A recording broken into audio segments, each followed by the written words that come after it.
Good day, dear colleagues from wherever you are, all over the world. I see in my message box.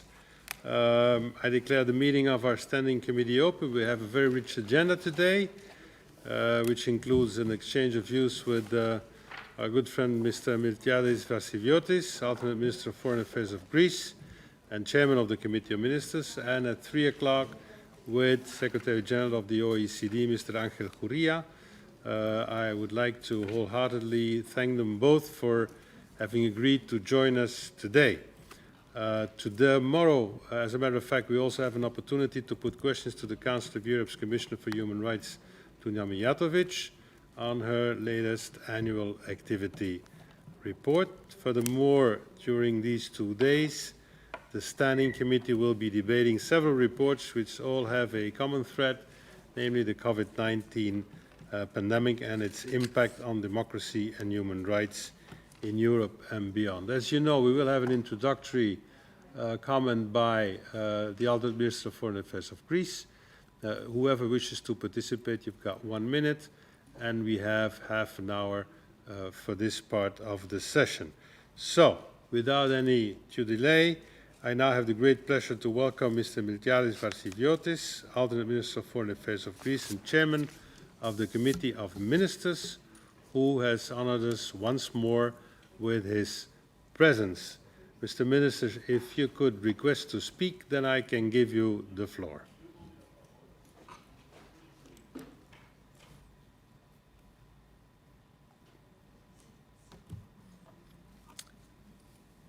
Mr. Minister, voila. No, we have someone else.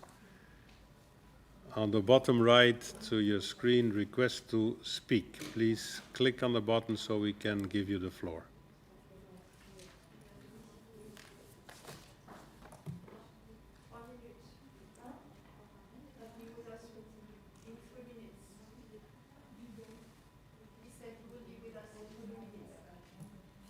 Okay.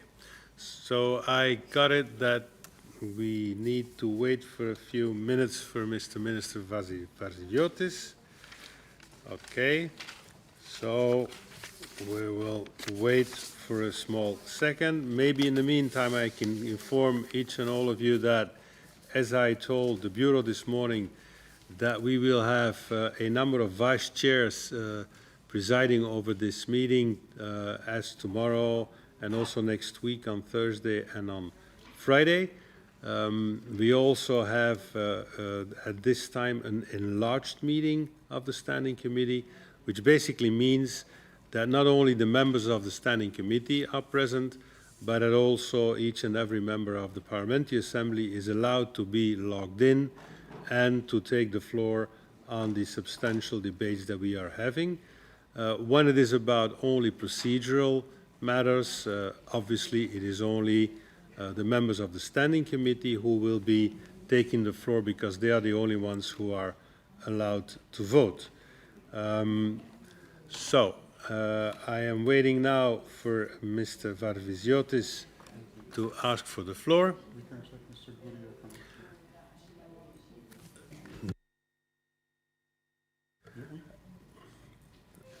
And now I see that we've got Angel Gurria asking for the floor. Okay, why don't we have a small test? Mr. Secretary General or his representative. Est-ce que vous me voyez déjà?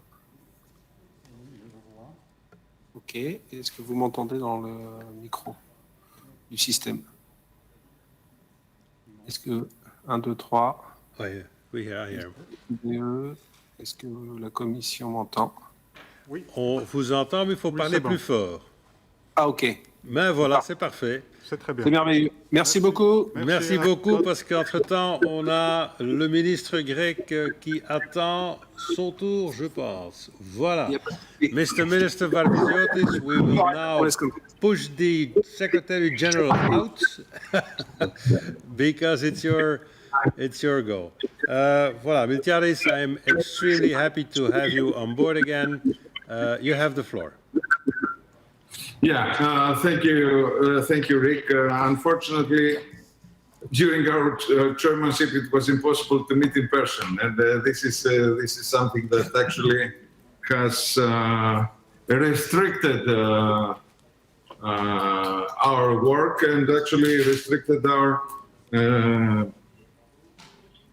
whatever we wanted to do during this chairmanship. We are still, let's say, on a hold on what we are going to do with the ministerial meeting on the 4th of November. We are examining the pandemic evolution in Greece, and we are still haven't come to a conclusion. We hope that we will be able to host you all in Athens on November 4th, and this is actually what I tend to do, but definitely the evolution of the pandemic may change this.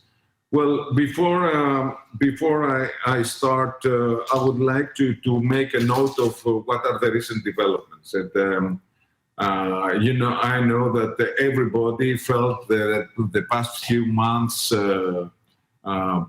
felt the tension that has occurred in the southeastern Mediterranean, and everybody felt a relief after the meeting of the Greek foreign minister and Turkish foreign minister last week in Bratislava, when they decided that the preliminary talks will immediately start. Unfortunately, a new illegal NAVTEX issued last night that announced illegal surveys south of Castelloriza on Greece's continental shelf, just 6.5 nautical miles from the Greek shores, is an action that actually fires up again the situation in the region. Together with the opening of the Varosia Seafront on Cyprus, these are two signs that occurred during the last few days that actually violate international law and all relevant UN Security Council resolutions. Also, these actions contravenes the latest conclusions of the European Council, which reaffirms its commitment to a comprehensive settlement of the Cyprus problem within the UN framework and in accordance with the relevant United Nations Security Council resolutions 550 and 7089. I think that also on this stand, I have to call, and we have to call on Turkey to immediately cease all illegal actions through which is systematically undermining the peace and security in the region, and to come back to the table of negotiations for a fruitful solution. I say that because definitely we have faced the past few weeks since our last meeting several incidents that actually show that there is a hit in the region, but in the periphery of Europe, but also among member states of the Council of Europe. First of all, regarding Belarus, I think that everybody remembers the joint statement that we have issued together with the President of APCE and the Secretary General on the situation in the country. This situation has not changed dramatically ever since. And in this statement, we have called the Belarusian authorities inter alia to immediately release all detained protesters. And we stated beyond doubt that legitimacy cannot come from repression, but from an electoral process that is free, fair, and based on the rule of law.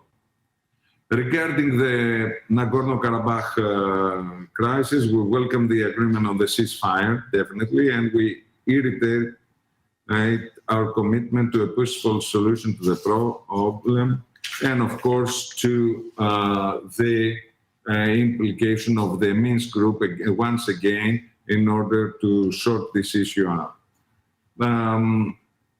Let's move forward and say that regarding the developments with COVID-19. As I told you, both in my country and in the member states countries, we continue to follow the epidemiological data related to the virus and to the number of cases in Europe and the rest of the world. And I think that everybody reaffirms its original position, which is to keep the human life and public health at the top of our priorities, regardless of the problems in the economic activity, and by trying also to minimize the negative consequences of democracy, rule of law, and the human rights. The uninterrupted activity of institutions in the member states can contribute significantly to contain the negative effects of the crisis on society, social cohesion, economy, and employment. I think that it's also important to highlight the efforts made and the issue of the violence against women and domestic violence that came to surface in a manner more pressing than before. And I would like to say again that I sincerely regret that certain member states have expressed their will to withdraw from the relevant convention of the Council of Europe. The same concerns apply also on similar situations affecting citizens, members of the LGBTI community. In the past few weeks, we have intensified our work on the Athens Declaration on the protection of democracy, rule of law, and human rights in time of a pandemic, together with member states and the Secretariat. As you know, there is a fruitful discussion going on at the Committee of Ministers, and the last draft of the declaration that I actually saw last week, I think it's a very inclusive document, really addressing the key issues that we have to tackle. Finally, I would like to make a note on the issues that concern with migration. I know that the Parliamentary Assembly is very focused and very sensitive on the issue. First of all, I think that it's important to underline the fact that we have to condemn any instrumentalization of the refugees for political reasons, and this is something that should not go unnoted or uncondemned. In the same time, I would like to say that following the fire that happened to the hotspot of Lesbos in Moria, now we have put together in only 1 week, and the works continue are continuing in the area. We have put up a new camp able to host more than 10,000 people, much better organized than the one that it was burned down before, but definitely not with the facilities that the other one was having. We are trying to build up the facilities. Everything now is on tents, and gradually these tents are going to be changed with more permanent buildings like containers or other buildings that can help these migrants live in a much better condition. But definitely what it was supposed to be a humanitarian, a great humanitarian disaster, this never occurred, since nowadays we have the ability to hold more than all the people that they were in Moria before, to hold them in a brand new camp that we were able to set up in only 1 week time. Rika, I will not consume any of the precious time that you are having. I'm open for the questions from the members of the Parliamentary Assembly, which is, I find, always a very interesting dialogue. Thank you. Thank you, Mr. Minister, dear friend. We now go into question time. I recall each and every one of you, you've got exactly 1 minute, no more. We are a little bit limited in time since we have a tight schedule also with the OECD. I have already too many people on my list. I have to start with the political groups. As far as the political groups are concerned, I see that I have Madame Mara from the Socialist Group. I know Jacques Maire wishes to have the floor, so Jacques, please request for the floor. And I have Tini Cox. We will go by three. I hope we can have 2 times, maybe 3 times 3 questions, but really, I do apologize up front that I will not be able to give all of you the floor. As you know, it is an enlarged meeting, so we've got, I don't know, 100 people out there. So maybe, Miltiades, you'll have to come back somewhere in the coming days to get into all of these questions. Okay, enough of that. We will start with the 3 first ones, which will be Madame Marat, followed by Jacques Maire, followed by Tini Cox. Madame Marat, you have the floor. Maximum 1 minute, please.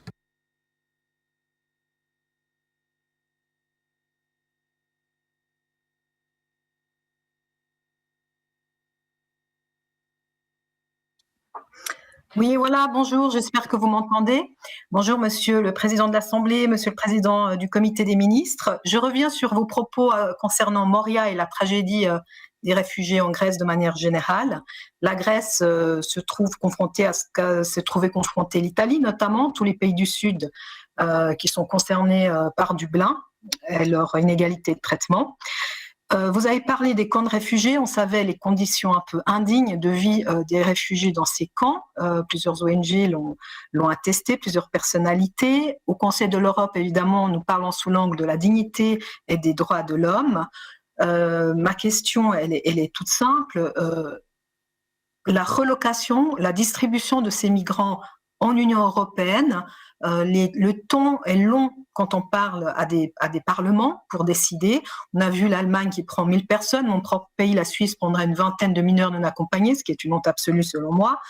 Est-ce que le temps des ministres et des exécutifs est plus court? Est-ce que vous prenez des décisions concrètes pour redistribuer ces personnes en Union européenne? Merci. Merci beaucoup. On passe maintenant la parole à Jacques Maire. Jacques, vous avez la parole. Oui, merci Monsieur le Président. Monsieur le Ministre, 3 questions rapides. La première concernant les conclusions d'Athènes. Nous avions, vous le rappelez, il y a presque un an maintenant, initié une dynamique interinstitutionnelle assez forte avec la déclaration d'Helsinki. Sa force reposait sur le fait d'avoir travaillé ensemble de façon assez dynamique entre finalement le Conseil des ministres et l'Assemblée parlementaire. Aujourd'hui, on voit bien que sur les conclusions d'Athènes, le travail entre le Parlement et de l'autre côté le Conseil des ministres n'a pas été aussi dynamique. J'aimerais bien savoir si vous comptez renforcer cette dynamique. Je n'ai pas l'impression que jusqu'à maintenant, ça a été une grande volonté de la présidence grecque. Deuxièmement, sur le budget, vous le savez, il y a des excédents cette année. Nous avons une vraie difficulté concernant l'absence de solutions numériques pour l'hémicycle. Nous avons des priorités budgétaires qui vont faire les travaux dans les parkings l'année prochaine. J'aimerais bien que la présidence du Conseil des ministres là aussi donne une indication pour qu'on puisse passer au numérique très vite, de façon à pouvoir travailler d'une manière qui soit complètement présentielle et à distance. Voilà, je vous remercie beaucoup. Merci Jacques. I now pass the floor to Tini Cox on behalf of UAL. Tini, you've got the floor, 1 minute. 1 minute, c'est ridicule. Hein, donc, Oui, bah c'est mieux que 35. oui. Tini, Mike.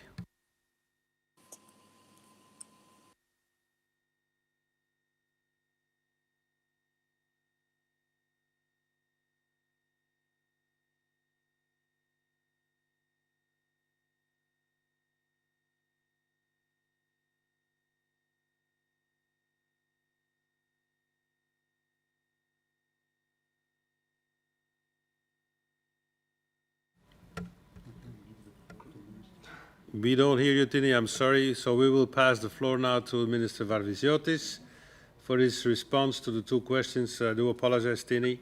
Mr. Minister, you have the floor. Well, let me be frank on the 2 issues that have been tackled. The issue of relocation that Ms. Mara has posed, I think it's very important. It's one of the important tools. It's within the proposals that the European Commission has presented recently. we are reviewing these proposals. We believe that we need a comprehensive system of immigration, and we need to put together a new policy of immigration. Definitely, some member states of the European Union do not agree in any relocation scheme, and they are not willing to participate in any obligatory relocation scheme. Therefore,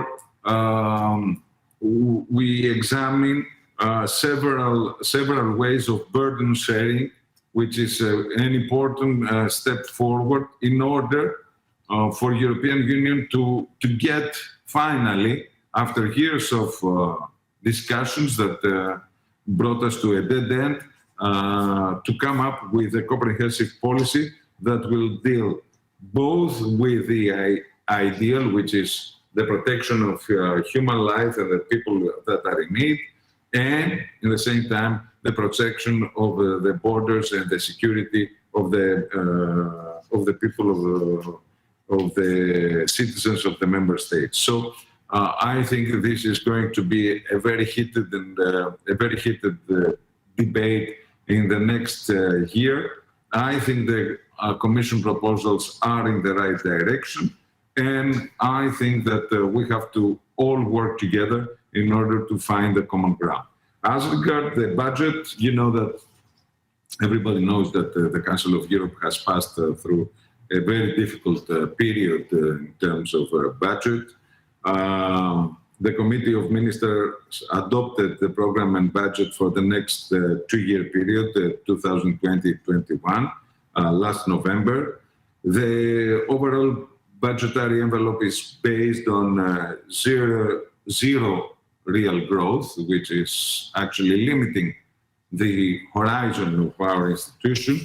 And I think that we have to stand by what the Committee of Ministers has already done, is to invite the Secretary General to consider and prepare, in consultation with member states, a 4-year strategic framework reflecting the priorities of the Council of Europe and our long-term mission.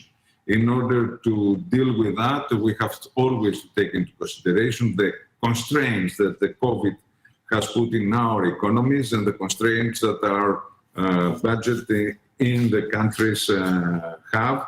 So I wouldn't be very optimistic, but definitely we have to keep up working in order to make the payments to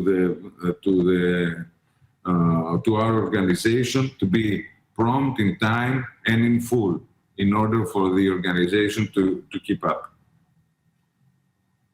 Thank you, Mr. Minister. We will now have four following. We have Mr. Cox, who tries to connect again. Then we will have Mr. Howell, Mr. Igitian, Mr. Zaidov, after which you have a response by the Minister. If we have time, we then can go through with 3 more.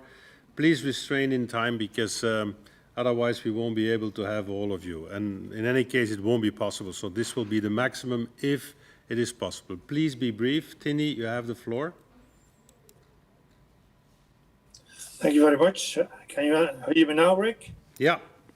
Okay. Mr. Minister, you are working hard, you said, on preparing the Athens Ministerial Conference on a declaration of Athens with regard to how to function as Council of Europe during times of COVID. Would it be a good idea, Mr. Minister, that you invite for this conference also our President and the rapporteurs that have prepared for our Assembly their reports to make the interaction between the Committee of Ministers and our Parliamentary Assembly visible? You said you wanted to invite everybody. That will probably be quite difficult, but if you could invite the President and the rapporteurs on behalf of our Assembly, I think that might be most useful. Thank you very much. Thank you, Tini. I am invited, as a matter of fact. So, so now we go to Mr. Howell from the UK. Mr. Howell.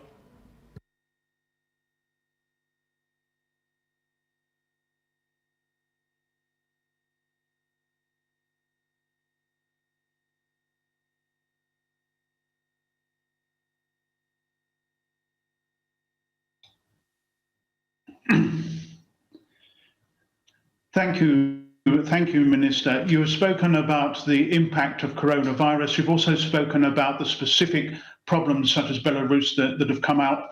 But Europe is much more than this. Could you say what is left of what you set out at the beginning as your agenda for Europe that you are still willing to achieve? Thank you very much. Then we now will go to Mr. Igitian. Johannes, you have the floor.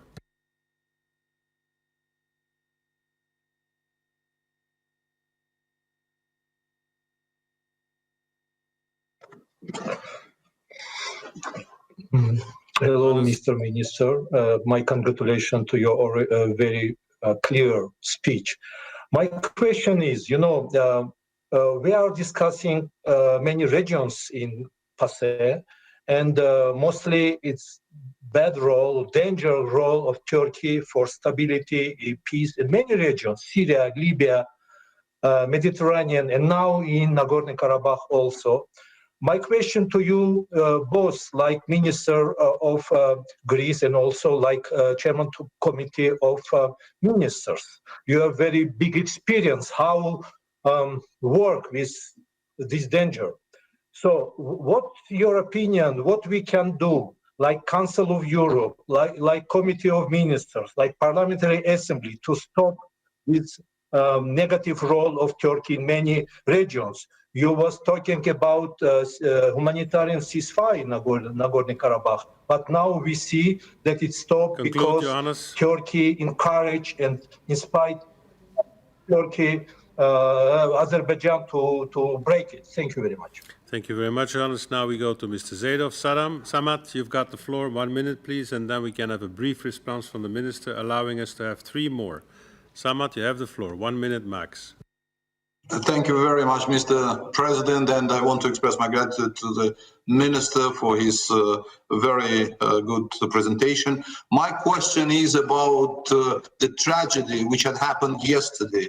Yesterday, as maybe you have heard, all information agencies told about that, the biggest city, one of the biggest cities of Azerbaijan, launched the ballistic missiles from Armenia, not from Nagorno-Karabakh, and the big part of Ganja had been destroyed.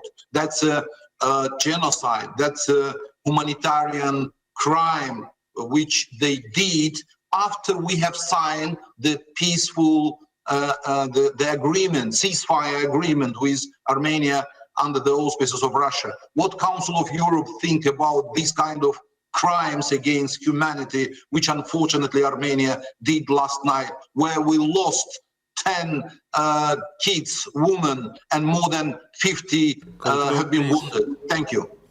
Thank you very much, Mr. Minister. The briefer you can get, the more people we can have questions to you, but probably it'll be limited to 3 more. So please be concise, because we've got someone else waiting in line from the OECD. Mr. Minister, please do. You have the floor. Well, Rick, this is a hidden agenda, as I told you.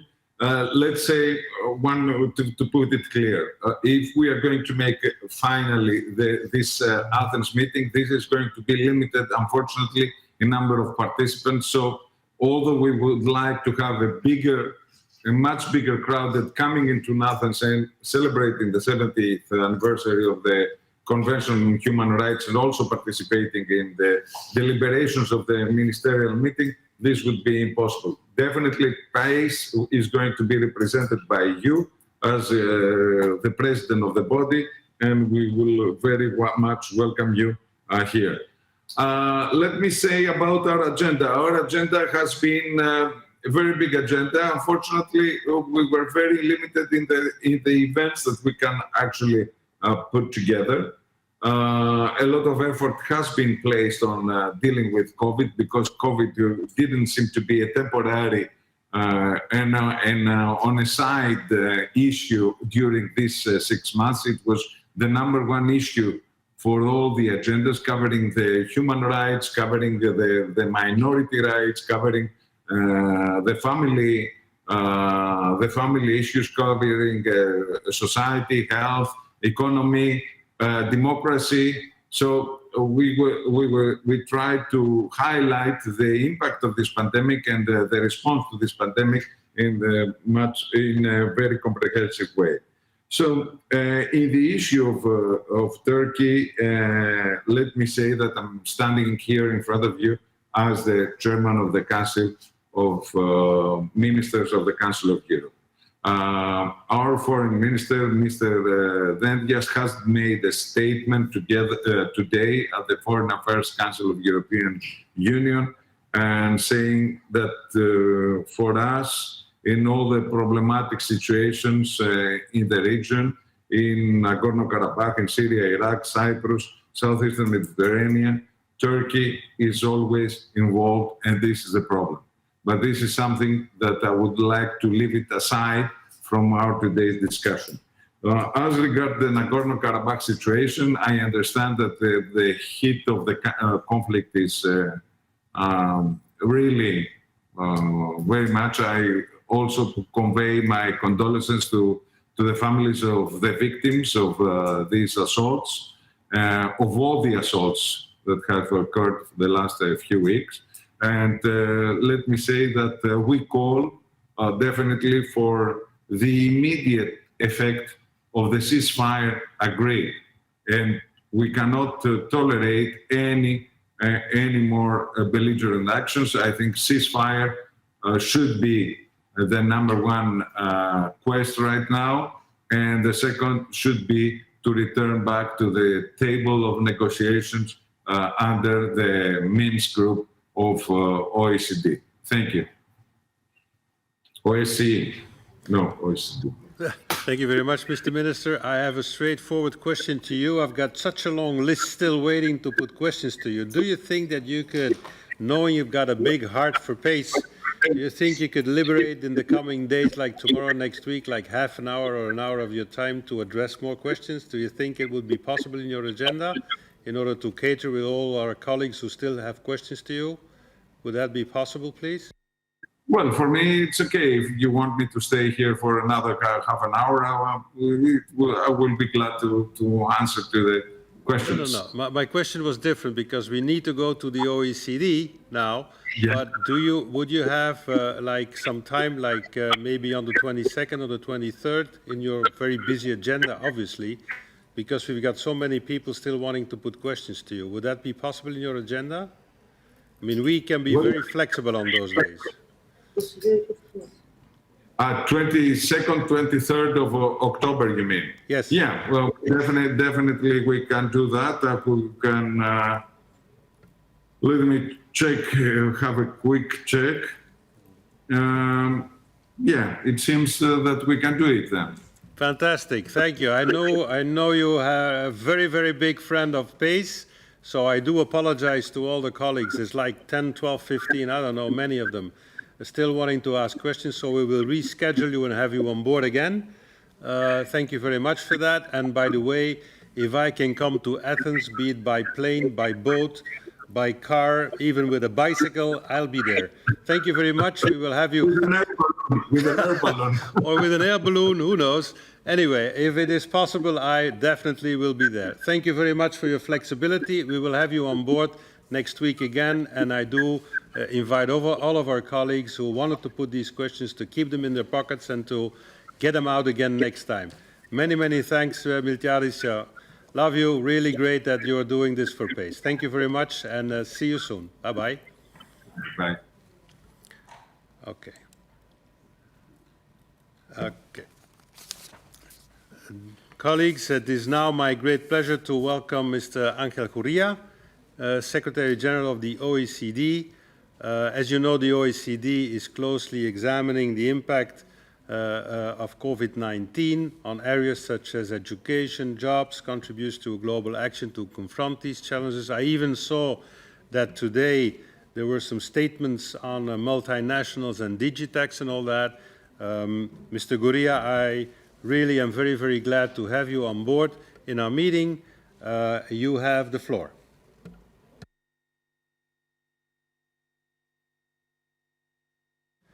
Of course, you need to ask for the floor first in this technique.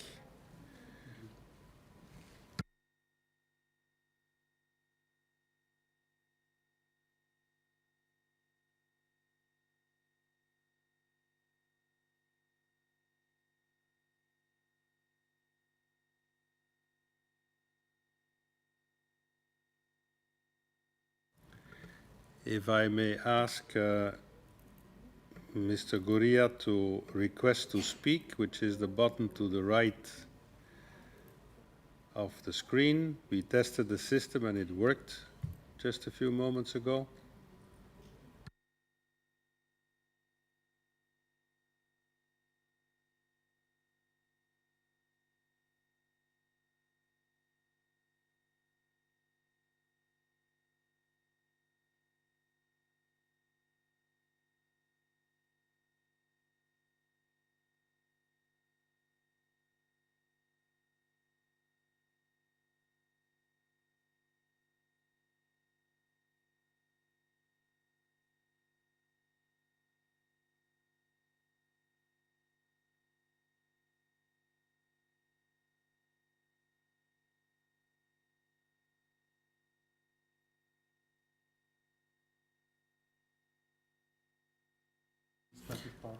Okay. It's always good to have a tryout, dear colleagues. I do apologize because this is our very first enlarged standing committee, so we got a little bit of a mix-up.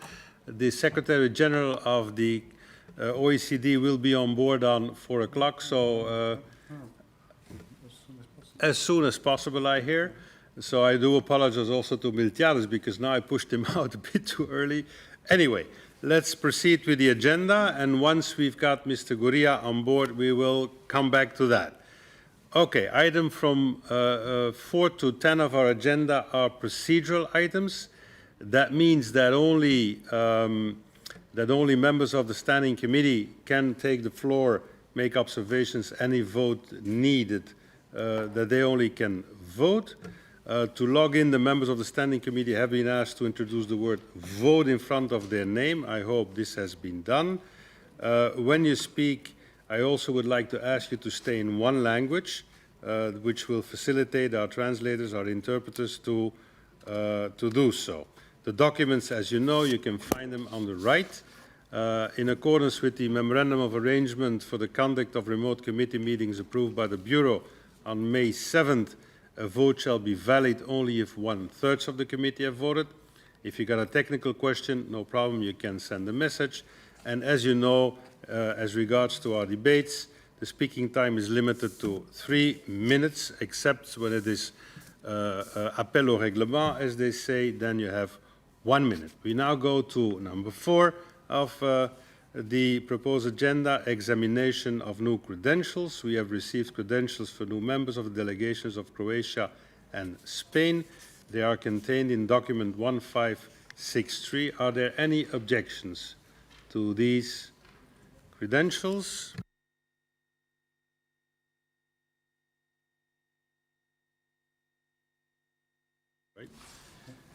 Okay, I know that Mr. Tomartis wants the floor to add some issues. I will give you the floor later on and first go through with these elements. No objections. Thank you. Then we will move to point 5, which is the modification in the composition of committees. So our next business is to consider the modifications in the membership of committees notified by the delegations of Croatia, Ireland and Spain. The changements are set out in documents Commissions 2020-08 and its addendum. Again, you can consult it. Are there any objections? No? Okay. Then we come to the request for a current affairs debate or debate under urgent procedure. These are rules 52 and 53 of our rules of procedure. First of all, I inform you that there is one request for a debate under urgent procedure titled New Crackdown of Political and Social Opposition in Turkey, How to Safeguard Human Rights, Fundamental Freedoms and the Protection of Turkish Citizens by the European Court of Human Rights. It has been submitted. We've got a second request. The second request is for a current affairs debate entitled Armed Conflict between Armenia and Azerbaijan, Failure of Peaceful Conflict Resolution and a risk to regional stability. This has been submitted by the Monitoring Committee, the committee itself, in accordance with Rule 53. Okay, so now on the urgent debate at its meeting held this morning, we addressed this in the Bureau and we agreed to recommend holding a debate under urgent procedures on the issues concerning Turkey. If the proposal is accepted by the Standing Committee, the matter will be referred to the Monitoring Committee for report, and the debate will take place on Friday, October 23rd at 9:30. I see I have got some people on the list. I do not, of course, know whether this is on this issue. There's a lot of them coming in. I will give the floor in the following, in the order that I have the request for the floor. If you do not have an issue with the issue at hand, please just refrain from requesting to speak and request to speak later on again. The first I have is Tomartis. Tomartis, you have the floor.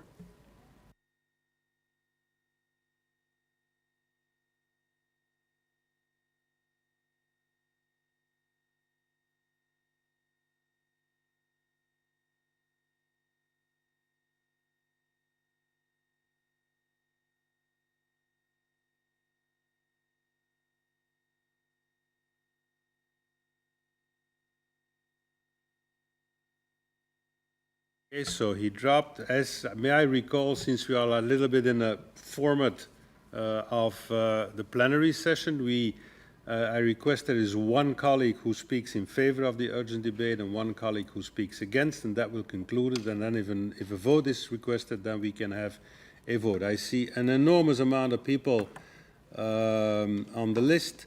I will go for a group's leader first, which is Mr. Pojcek. Alexander Pojcek, you have the floor. In favor or against? Alex?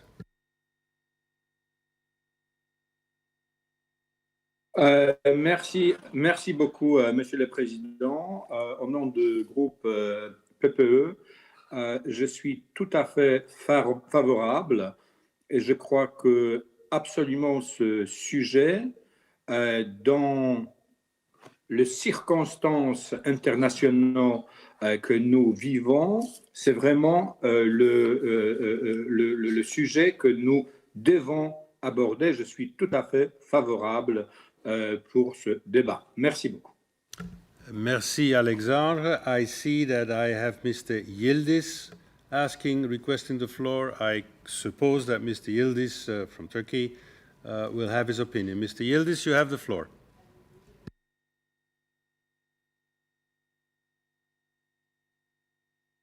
Mr. Chairman, greetings from Ankara. Of course, I will talk about this request for a debate under urgent procedure. Mr. Chairman, I am certainly and strongly against this, and I invite the members of the Standing Committee to reject, because indeed the title of the request indeed reflects the motive. It is new crackdown. It is a judicial issue now in the hands of judiciary. We should wait for the decision of the judiciary. It is not an issue for urgent procedure and fails to meet the admissibility criteria. We need to discuss here issues relating our common values and how to improve our cooperation. Indeed, Mr. Chairman, dear colleagues, honoring obligations and commitments by Turkey is already on the monitoring committee's agenda. Our monitoring procedure at PACE continues. Political reforms are underway in Turkey. That's why the most appropriate venue for this matter is the monitoring committee, not to duplicate the monitoring committee here. So I am strongly against it in terms of procedure and the essence of the issue, because it's a judicial issue. It is not proper now to intervene from here on the issue of judiciary. Thank you. Please conclude. You have Mr. 1 minute, Chairman, 1 minute 30. Please conclude. Okay. Thank you. I do apologize. Okay, Mr. Chairman, indeed, we are on the eve of political and judicial reforms, and these kind of interventions are not helping. Thank you. I do apologize, but we need to stick to the timings. I apologize, Mr. Yildiz, to you, but I mean, we have to treat everyone equal. We had a colleague in favor, a colleague opposing. Now I give the floor to the chair of the monitoring committee, Mr. Jensen. You have the floor for 1 minute. Please ask for the floor, Michael. It's okay. You have the floor.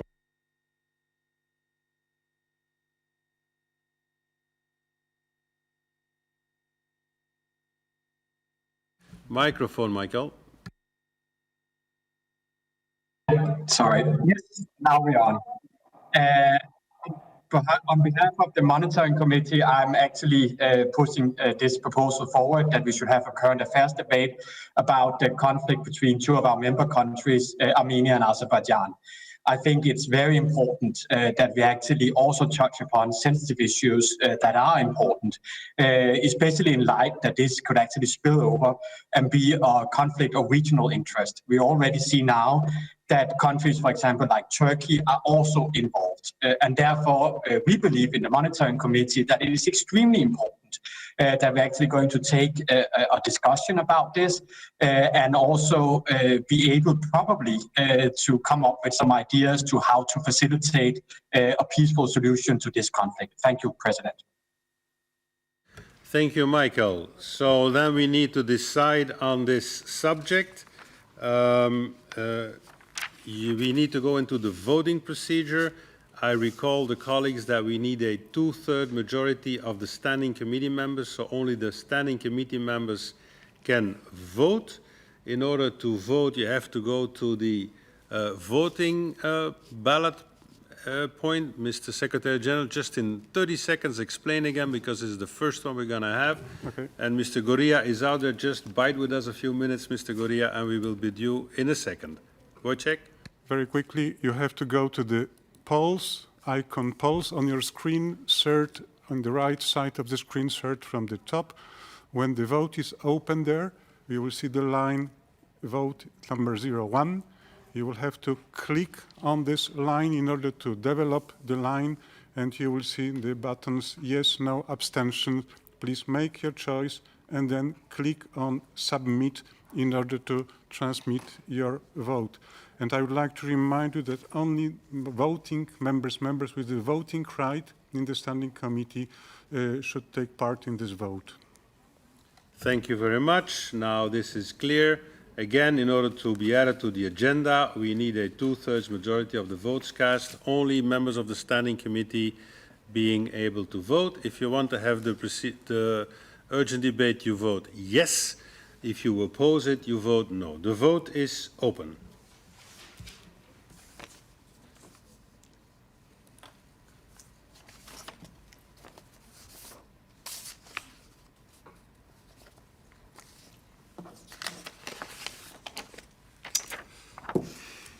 What's happening? Yeah. Just focus on left.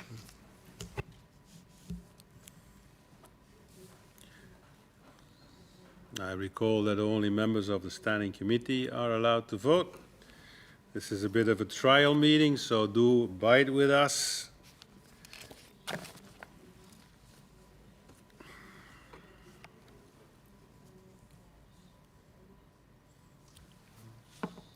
So those who wish the urgent debate vote yes. Those who oppose vote no.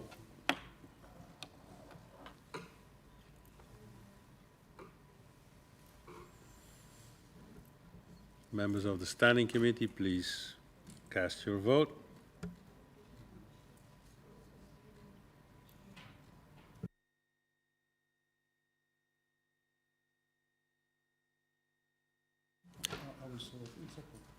Vote is closed. Mr. Secretary General, if you could give us the result.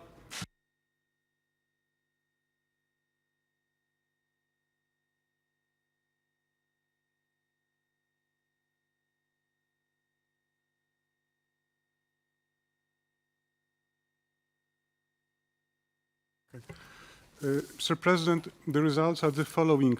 There are few members without voting rights who have participated in this vote, so we deduct, well, this certain number of votes from the result. The result is the following. 30 members voted in favor, 3 members voted against, and 2 abstentions, 30, 3, and 2. And I again ask in the subsequent votes, members who do not have voting rights in the Standing Committee, please abstain from taking part in the vote. Thank you very much. Therefore, the urgent debate is accepted under the terms as I have described. And as you see or have seen on the screen, we are largely over 100 participants in this meeting, which is a very, very good thing.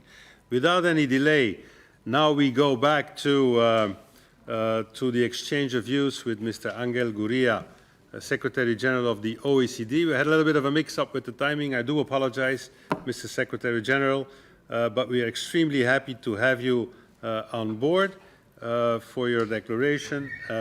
And afterwards, obviously, you are open, as I know you, in the meantime, for any difficult question from our members of parliament. And so, without any delay, Mr. Secretary General, I'm extremely happy to have you. You have the floor.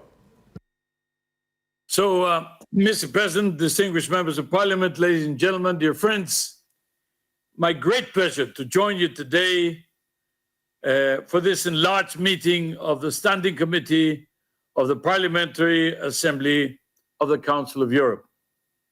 I wish to extend special thanks to my friend George Katrougalos, the rapporteur of this year's report on the OECD work on taxation of the digital economy, which you will be debating soon.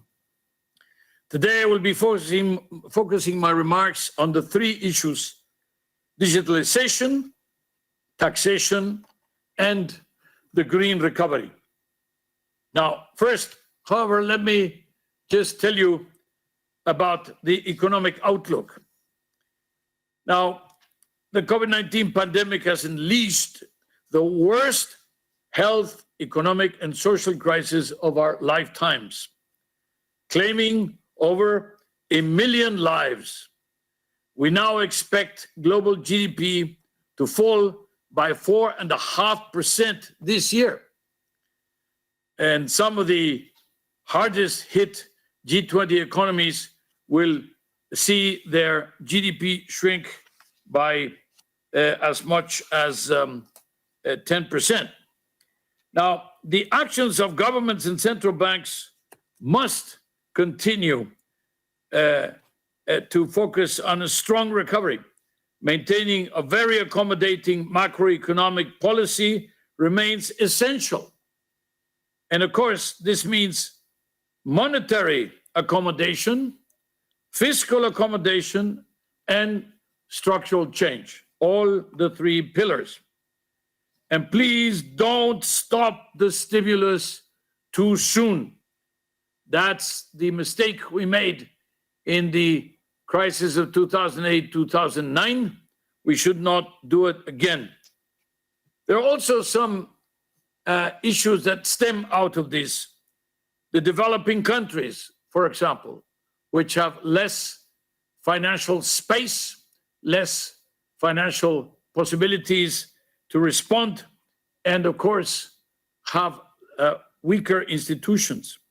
The question of the debt on many of the developing countries, not only, by the way, the weakest or the poorest, which were the object of the initiative by the G20, but also the middle-income countries that are now finding it very difficult.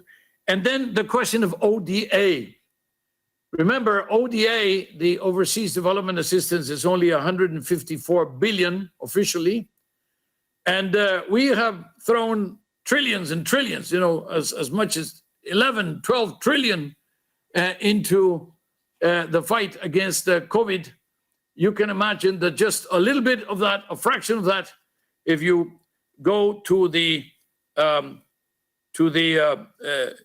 developing countries or emerging economies, can do a lot of good. Now, let me turn to some of the issues that you will be discussing over the next few days. First, let me tell you about the OECD coronavirus hub. this is because we put everything we know about the COVID and the fight against the COVID in a single channel. It's called the OECD Coronavirus Hub. So far, 155 policy briefs have been deposited here for the benefit of all the policymakers around the world. We've received more than 1 million visits so far, mostly from policymakers.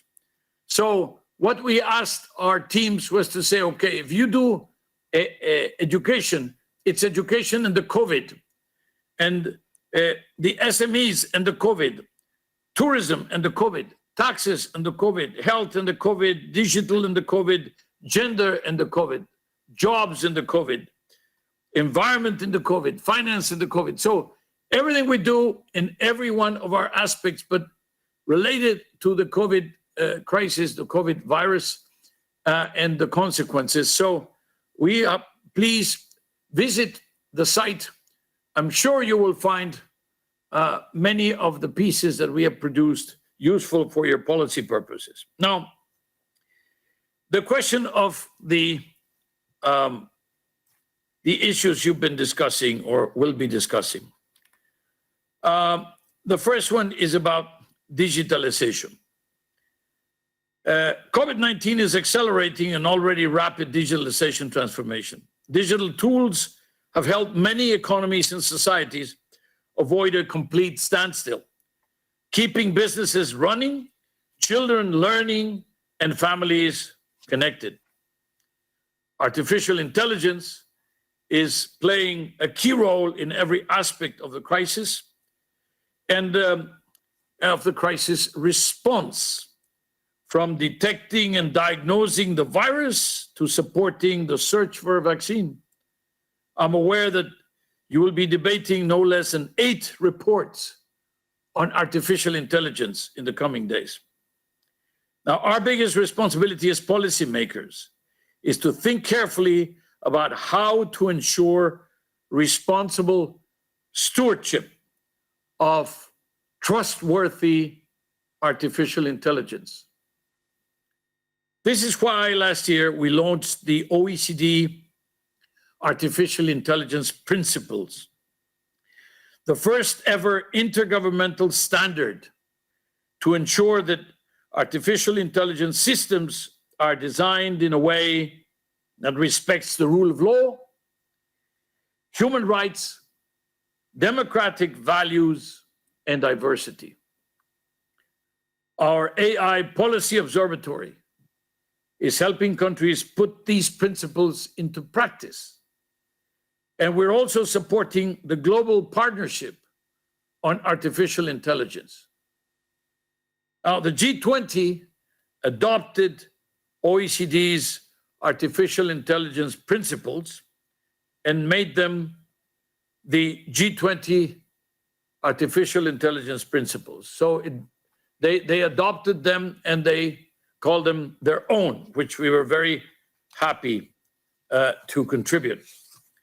Now, of particular interest to this group, as part of our OECD Global Parliamentary Network, we have established the OECD Parliamentary Group on AI, a legislative learning hub created just for parliamentarians and its membership and substance are enhanced by the PACE rapporteurs on artificial intelligence. So you are in the center of it, you're in the middle of it, you are participating very actively in it. So much promise here, Mr. President. So many unknowns, of course, huge regulatory challenges, competition, privacy, consumer protection, etc. Now, the second issue is to deliver a global agreement on taxes. The OECD has been working hard to build a fairer, more transparent international tax system, tackling BEPS issues, meaning base erosion and profit shifting, as well as the bottlenecks that are being faced by developing countries when it comes to taxing multinationals. We're also making tremendous progress on delivering a global solution to the tax challenges presented by our digitalized economies. Now, Pillar 1, as well as the digitalized economies, we call it the Pillar 1. You know, this is the way it's referred to among the jargon of the cognoscenti, is when you're talking about the global solution to the tax challenges presented by digital economies, we call it Pillar 1. But also we have been working on delivering a global minimum tax that we call the Pillar 2.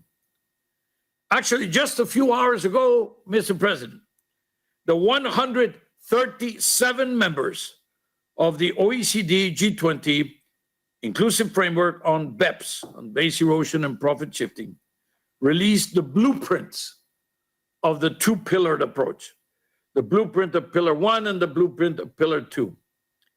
We're inching closer to the finish line, but not quite there yet.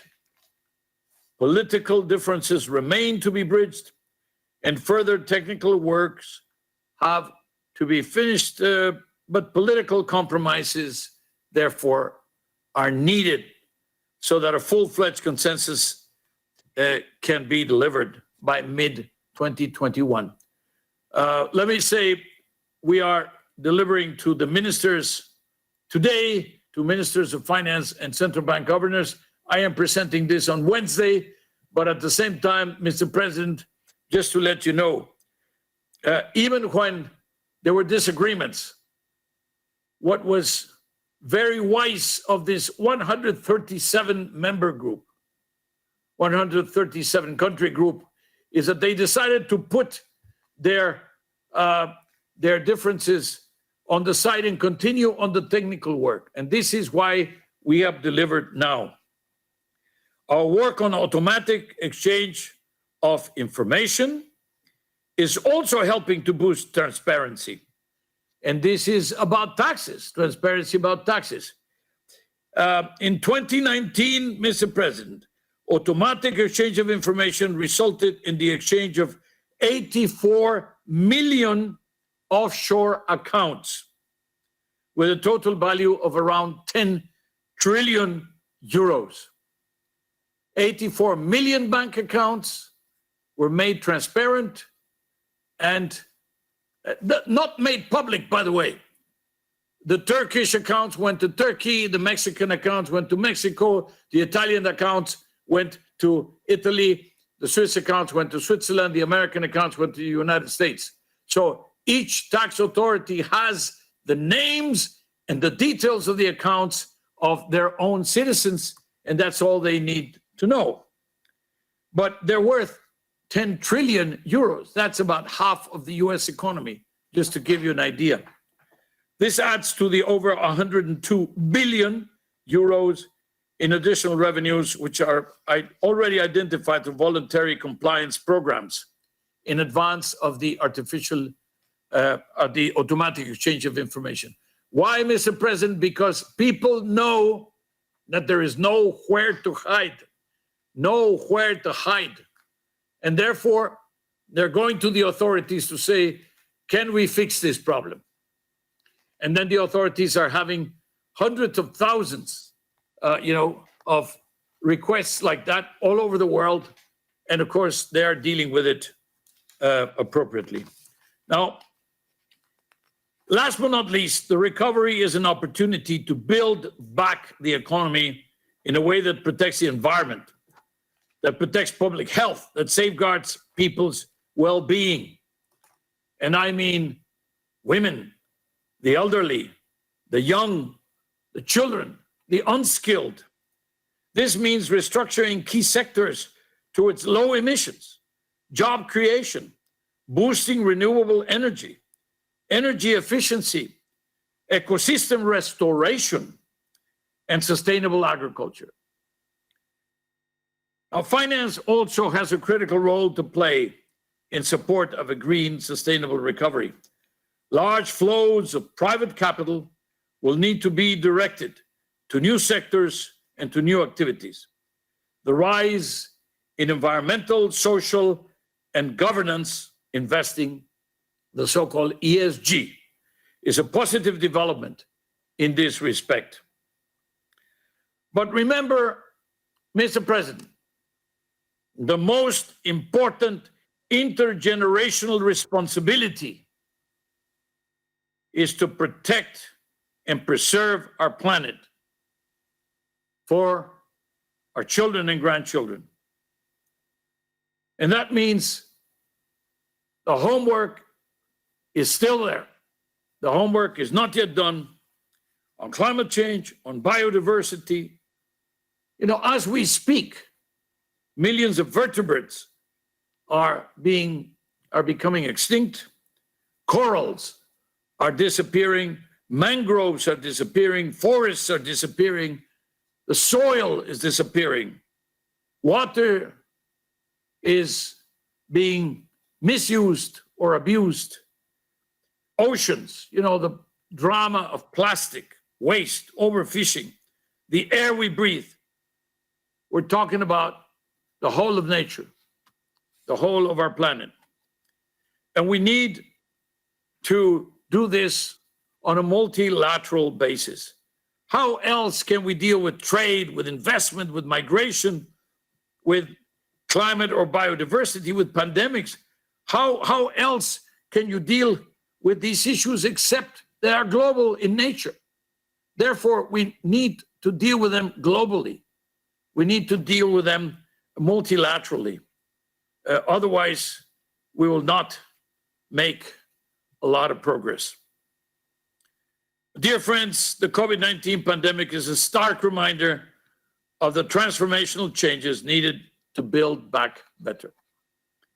But we can only change course if we act together.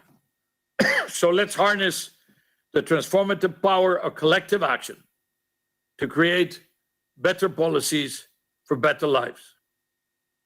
You can count on the OECD to continue working with you, but also for you, to shape the post-COVID-19 world in a way that is more inclusive, greener, and more resilient. Thank you.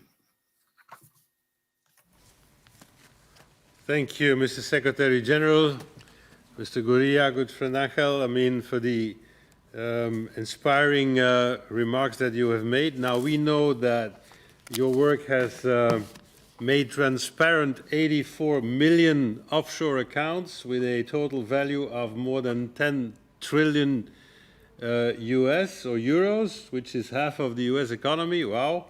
One might figure that, a small portion of that could maybe help to do exactly what you have said, namely the intergenerational responsibility that we all have in order to make sure that the environment is preserved for the coming generation. As you know, we've discussed it before, one of the elements in the Council of Europe and in the Parliamentary Assembly that is of interest to us is to try to address this missing link between environment and human rights. I'm very glad that you mentioned it. As a matter of fact, we will, in April of next year, address exactly that issue, namely the missing link between environment and human rights, in order to address it in a comprehensive way. Also, thank you for your remarks on artificial intelligence. As you know, and you made the remark, we will be addressing this issue in a holistic approach next week on Thursday. If you want to have some of your people on board, you're very welcome to do so. And as a matter of fact, tomorrow, in this same kind of a holistic approach, we will address human rights and the COVID. Last but not least, in the January part session, the Assembly will consider indeed the report on fighting fiscal injustice and the work of the OECD on taxation of digital economy. And as I read this morning, it is not only concerning the issue of the digital economy, but also the large issue of the multinationals who obviously have a planetary activity or a global activity, but as it so happens, they they're not always too easy to address in terms of contributing to the country's economy in which they are active.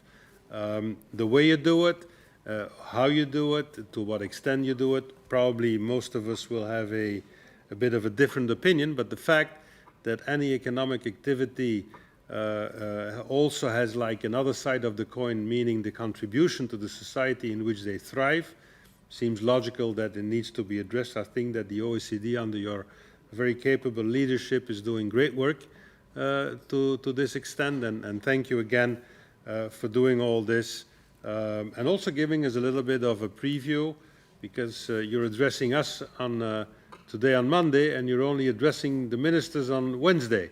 So it's nice always to be a bit before that and being able to put some questions to you. So, of course, if you got some more secrets that you wish to share with us, Mr. Gurria, please do so. I mean, this is the forum. We got a lot of people online. We interested a lot of journalists to be there. So if you got a little bit more, I mean, feel free to share it with us. No secrets for the Council of Europe from the OECD. Yeah, well, we won't tell anyone, you know. You tell us a secret, we will keep it to ourselves. Anyway, having said this, thank you very much again for your address to the Parliamentary Assembly. We will now go into question time. I recall to the colleagues who requested for the floor, there's quite a number of them, to please stick to the 1 minute. I will head off with some representatives of the political groups to start, and the first on my list is someone that I suppose you know very well, on behalf of the Socialist Democrats and Ver, Mr. George Papandreou. George, you have the floor. You have to ask for the floor, George. George Papandreou, on the bottom to the right, please ask for the floor. You did so. You have the floor, George. Okay, and then we go to...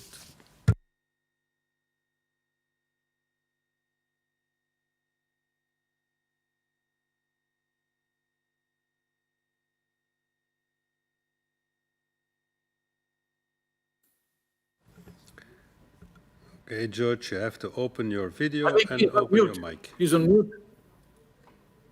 Okay. Right. And now open your mic. Wow, this is a nice view. Yeah, sorry for the background. Welcoming Angel. Previous financial crisis 10 years ago, we dealt with it, but it left many people with deep inequalities, our societies and countries. But we also see that today, that the wealth, those who have wealth are getting wealthier, while at the other hand, we are seeing job losses, inequalities in health and education. Those who are lucky may do online jobs. But as you mentioned, this is also linked with this very, very important transformation and transition to a green, sustainable economy. Different types of consumption, production, food changes to energy. These are major transformations. So I would like you, Mr. Gurria, how does the OECD assess these challenges? What are your plans? How do you prepare and motivate leadership around the world to move this world to a socially just and green transition? Socially just and green transition. Do you assess that leaders understand the gravity of the situation, the challenges we are facing?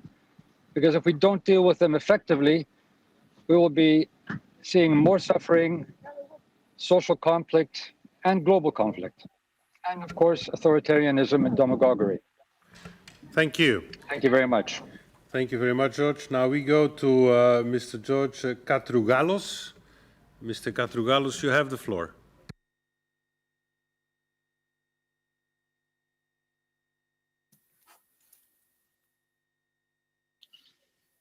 Thank you, Chair. And I had the honor to work with General Secretary as Minister of Labour and as a rapporteur on the OECD, together with our colleague Céline Sage-Böke, rapporteur on equalities. We have called in a joint statement for supporting OECD proposals on the pandemic. But now I would like to ask you, Mr. General Secretary, to elaborate further on the OECD proposals on BEPS, tax fairness, and more especially digital taxation. Exactly because I believe that now they are more pertinent than ever, exactly because GAFA, the multinational of digital, are stronger than ever. Jeff Bezos of Amazon has won in one day $13 billion, more than the budget of many countries. And Apple is now more valuable than the entire FTSE 100 companies of the City Stock Exchange.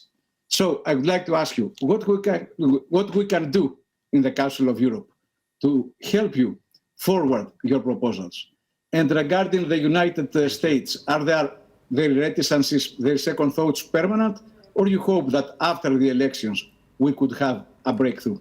Thank you. Thank you very much. Next on our list, and we will take 5 at the same time, we now have Mr. Vardanyan. You have the floor.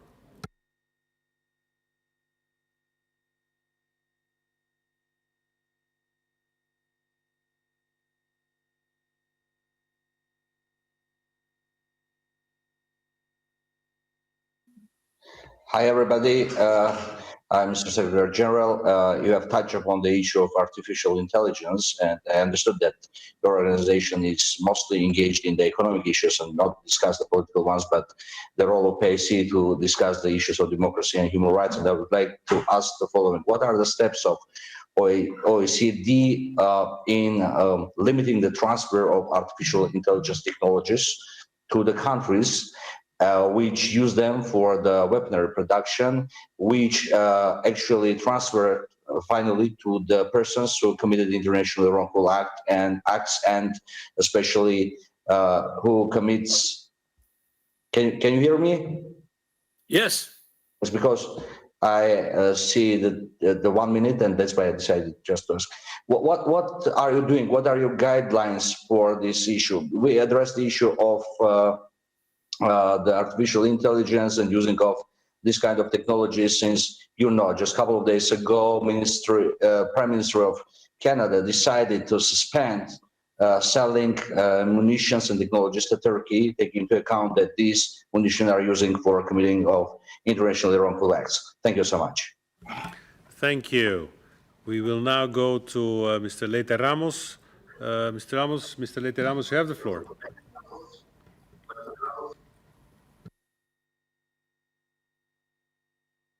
Mr. Leite Ramos, you have to request for the floor again because you disappeared. Mr. Leite Ramos.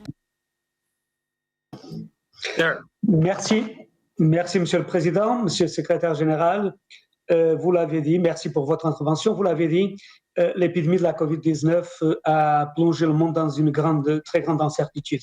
Les économies tentent de se relever, mais la tentation de revenir en arrière, c'est-à-dire dans le passé, dans le business as usual, est très grande. Vous avez parlé de l'économie verte et du défi énorme dans le combat contre les changements climatiques. J'ai 3 questions assez rapides. La première, comment vous pensez convaincre vos ministres et les gouvernements nationaux pour utiliser dans leur plan de relance les moyens pour investir dans un développement plus inclusif et plus vert? Deuxièmement, pensez-vous que le soutien public, et là j'inclus aussi le système financier, doit observer, il doit exiger aux entreprises et aux économies le respect des clauses sociales et vertes, et comment le faire, notamment dans le système financier? Et pour terminer, qu'est-ce que vous en pensez par rapport aux besoins de la plupart des pays de garder, du point de vue stratégique, quelques secteurs ou activités centrales dans le domaine de la santé ou dans les énergies renouvelables pour affronter des nouveaux défis dans l'avenir? Merci beaucoup. Merci. Now we will have Madam Bayer, and then Mr. Gurria will give you the floor, and after that we'll go for a next round of questions. Madam Bayer, you have the floor. Yeah. Hello, thank you very much. Mr. Secretary General, you mentioned the poor official development assistance performance of many countries. Many have not yet met the 0.7% percent of their gross national income for development cooperation, including my country, for instance. But beside development assistance, also coherent policy is a key for good life for all. That means a policy that supports and not undermine development goals. So what mechanisms the OECD can provide and to motivate countries to perform a policy coherence for sustainable development, including trade, economy, tax, investment, ecology, human rights, climate, and many more different fields of politics. Thank you very much. Thank you very much. Mr. Gurria, you have the floor, after which we will have a next round of questions. Mr. Gurria, you have the floor, no time limit. Well, thank you very much. George Papandreou's comments, I would say that the problems that you describe are not new. This is something which is, again, we have to remind ourselves. We had the problems, we had the pressures, we had the climate change, we had the poverty problems, we have the development problems. What happened with COVID is that everything became very dramatically obvious. And in many cases, we could no longer hide the fact that our systems were inadequate and were underinvested and they're understaffed, including in some of the most developed countries in the world. So when you're talking about different types of production, when you're talking about how do we assess the challenges, how to move to restore a more resilient, a more inclusive, a greener transition, and at the same time avoid authoritarianism. Basically, I would say these are the same agendas.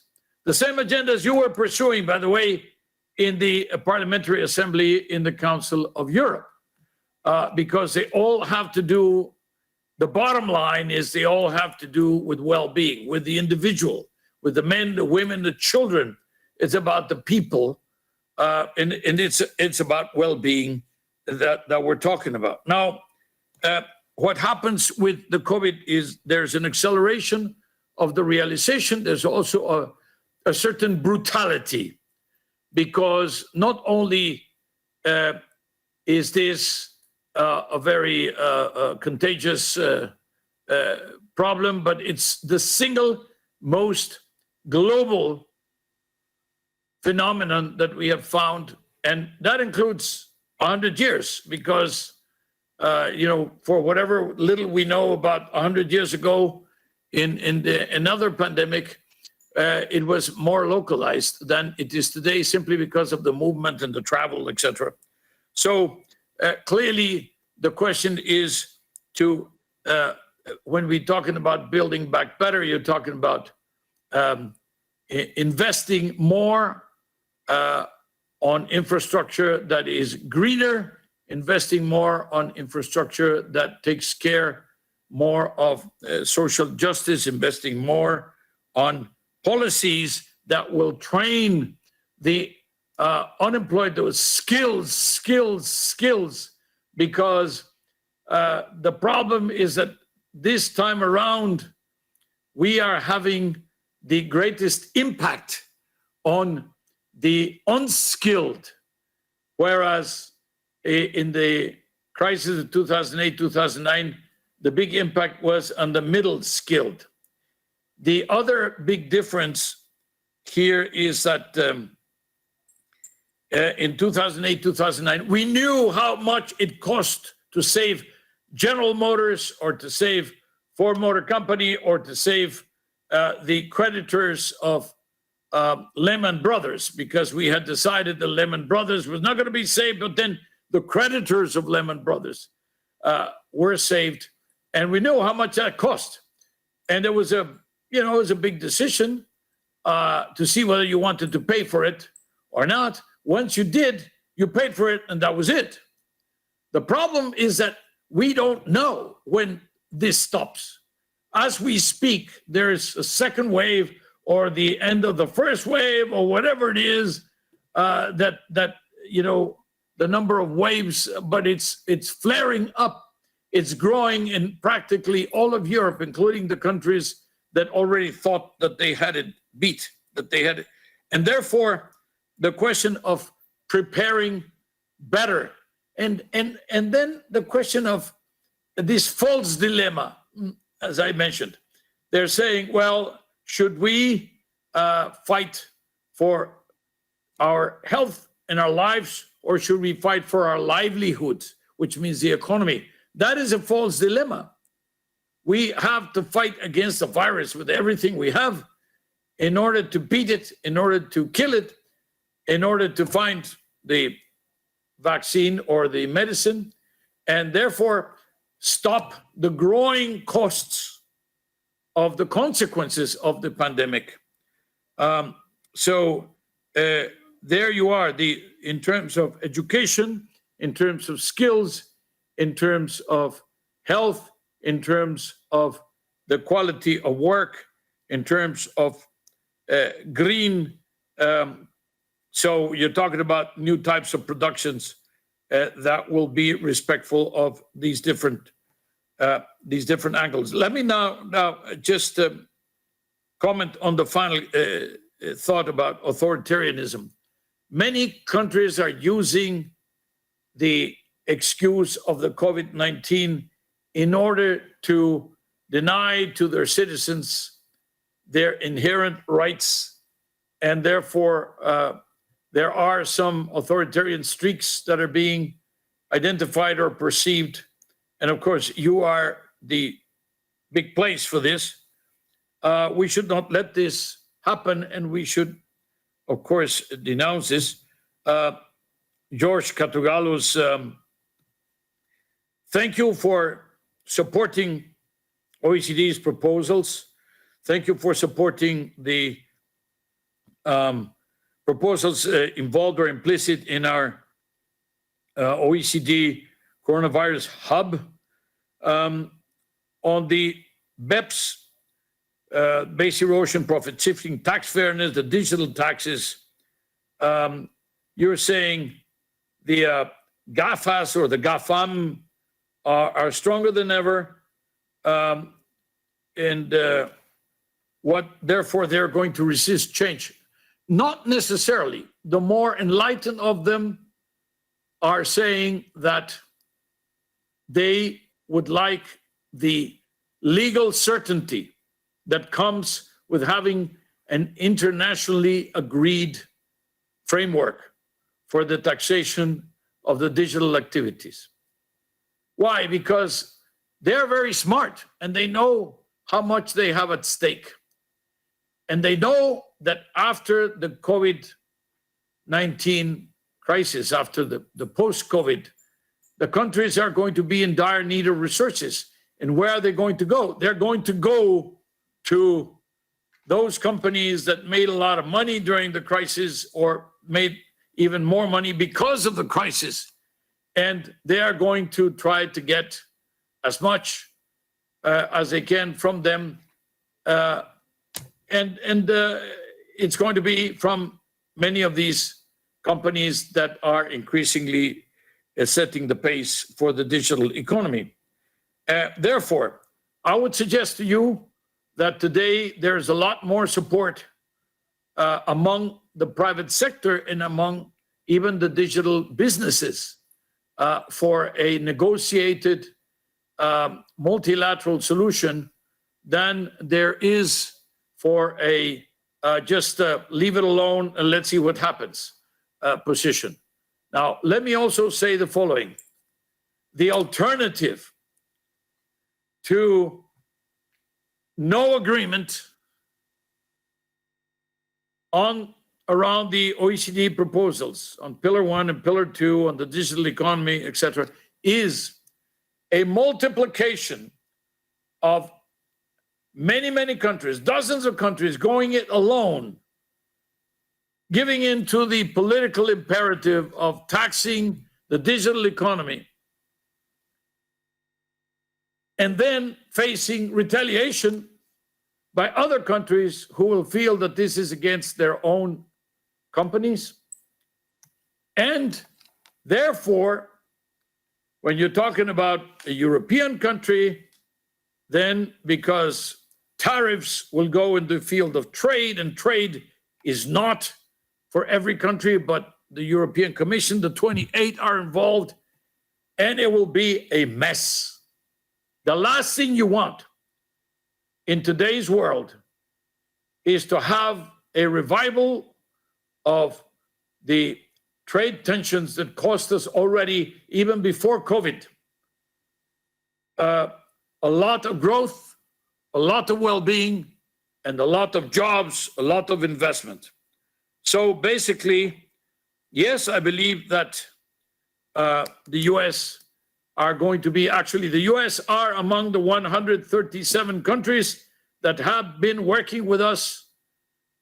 Of course, yes, I accept that it was the US that basically in December of 2019 sent us a letter about the safe harbor, which caused a lot of stress among the different members of the inclusive framework, the 137 or the 136. But what did they do in their wisdom? They said, okay, we disagree on this with the US, but we are going to continue to work together, including the US, towards the technical solutions. And then all that is today on the table. And hopefully tomorrow, immediately after there are some political decisions that are taken by the electorate in the United States, we will resume this work. So yes, have we been delayed? Yes, from December of 2020 to the mid 2021, but the rest of the work is there. We have rescued it. The countries in their wisdom have decided to continue to working. So I would say that all the elements are there for the solution, and we know what the alternative is, which is a mess. And we don't want a mess. So let's go for the multilateral solution. What can you do to support, George? What you can do is recommend to the members, recommend to the countries, recommend to the governments that they support the multilateral solution that is being proposed by the US. Now, Mr. Vardanyan, the question of limiting artificial intelligence transfers to things like weapons production or other undesirable objectives. No, the artificial intelligence is not anybody's monopoly. It doesn't come out of one single place, and then you can control whether it goes to a place or doesn't go to a place. Artificial intelligence is happening every day. Is happening in every single company, or at least a medium, large-scale company. Algorithms are being produced for everything that we do in the world. And AI is therefore moving ahead at enormous speed, much faster than we can track it. Can we therefore limit the transfer to undesirable objectives? To some extent, to the extent that it's possible to identify and to do so by regulation in some of our countries, yes, but please do not underestimate the capacity even of the companies and even state-sponsored research by the countries that would like to have a stronger position. I think what we can do there is to continue to advance on what I would call the trustworthy, good AI, so that we are in a position where this can, actually overcome or eventually even overwhelm what I would call the bad AI. The principles are precisely looking at ethics. Ethics is the number one consideration of the principles. Mr. Leiter Ramos, how to put in place plans that are resilient, inclusive, and green, how to demand companies to do the same. Let me just show you, or let me just mention to you, Business for Inclusive Growth. 40 companies, one of the largest companies in the world from every continent in the world, employing more than 4 million people, selling more than, I don't know, $1 trillion or something like that. And all of them committed, they signed a pledge to be good citizens in the world and then to continue to look at this. And this was before COVID, and then they changed to focus on COVID, to fighting COVID, and to help not only their employees, but also their clients. So I would say that you don't choose health, you don't choose energy, you basically work on all the different angles and the different subjects and the different themes as we go along. Madame Baer, you are absolutely right. We have not even reached 0.7%, which is the stated goal, self-declared goal of the developed countries, the DAC member countries, 0.7%. It's an internationally agreed target, UN blessed target. But we, in many cases, we're actually about half there. So this is why I'm saying, just imagine that you can double the 154 billion, that you can actually go to 0.7. Now, it only takes 1/60th or 1/70th of what the countries have invested in fighting the COVID. Why? Because they have invested, as I said, about 10 trillion, 11 trillion. So there's a lot of room for the generosity, but also the common sense and the wisdom of the more developed countries, because it would not take very much away from them. And at the same time, it would give a lot. It would mean a lot to the developing countries and emerging economies, including on the side of debt relief and debt forgiveness. Thank you very much, Mr. Secretary General. We got a lot of questions still out there, so I hope that you still have a little bit of time. Yes. Okay. Well, we've got about 8, so I will propose to have like 4 or 5. Please try to restrain in less than a minute if possible, in order for everyone to have a... I will restrain also my answers, Monsieur le Président. Well, that is lovely. I mean, as long as the content stays there, Mr. Secretary General, obviously, because we both are a bit... Right. Okay, let's head out. We have now first on the list, Mr. Lloyd. Mr. Lloyd, you've got the floor.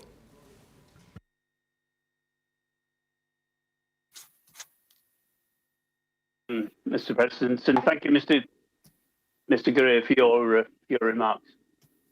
Can I make the first of all the point that even with COVID, the lack of cooperation internationally, where we need that cooperation if we're to defeat COVID globally, is simply not there. You hear me okay, Mr. Gurria? Yes, as I heard you. Yeah. The international cooperation is simply not there. Perfect. When we most need it. As we move to a green recovery, technological transfer is going to be fundamental. A simple question, possibly a very difficult to answer. How do we incentivize the world to agree to that technological transfer? Thank you very much. We now have Mr. Cox. Mr. Cox.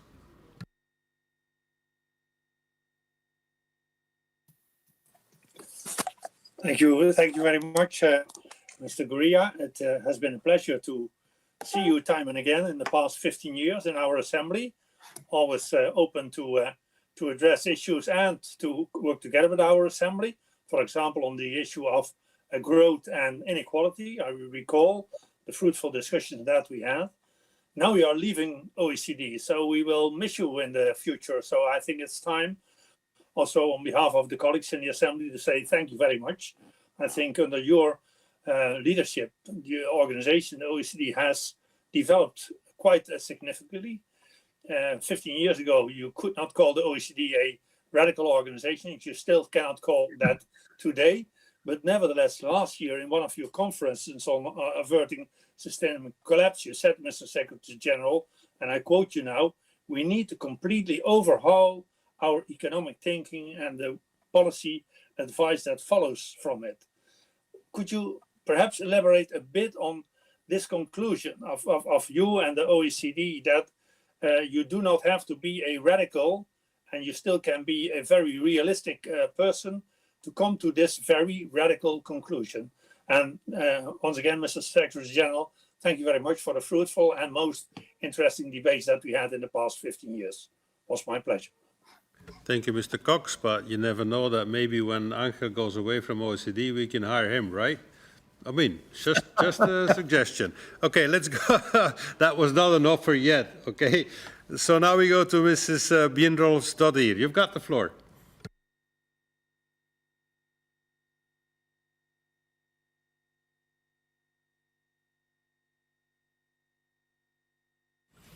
Rosa, where are you?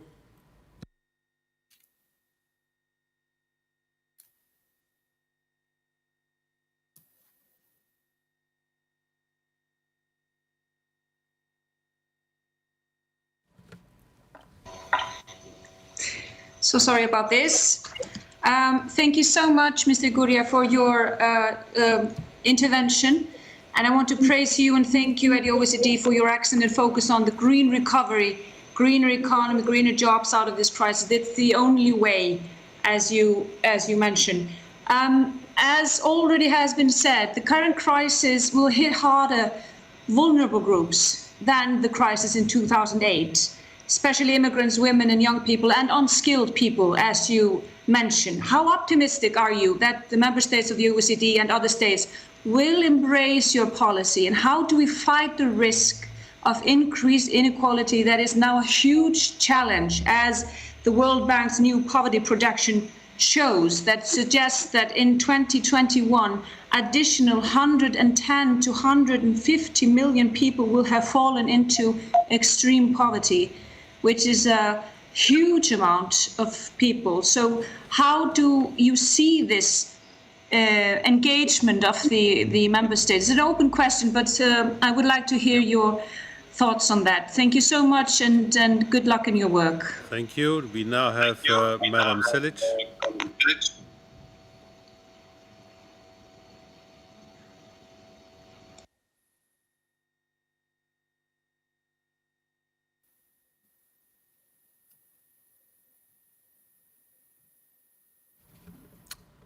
Madam Silic, video and mic, please.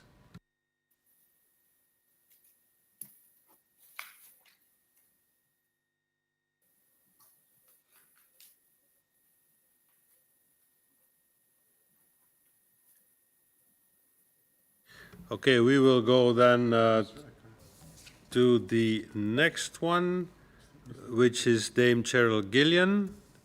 You have the floor.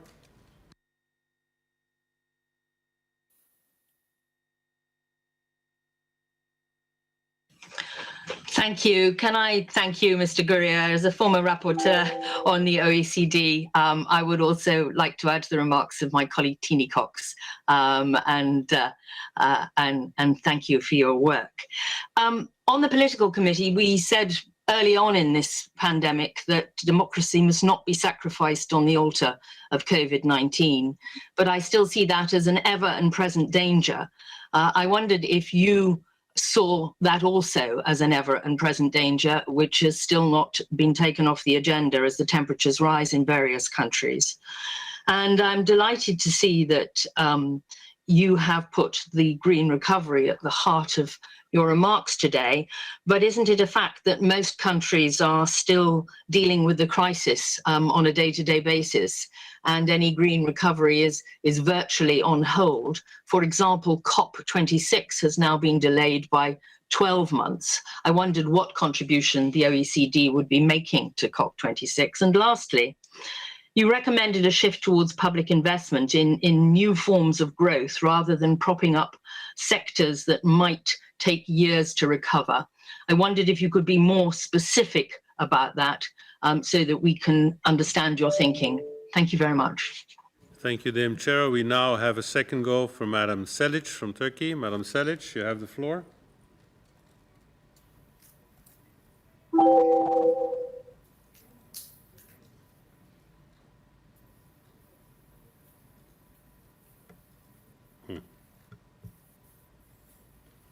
We are apparently experiencing some problems with Madam Selic.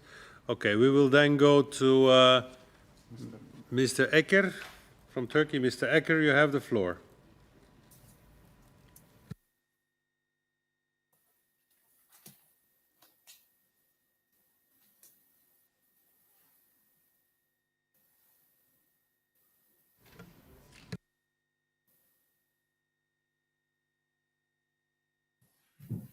Microphone, please.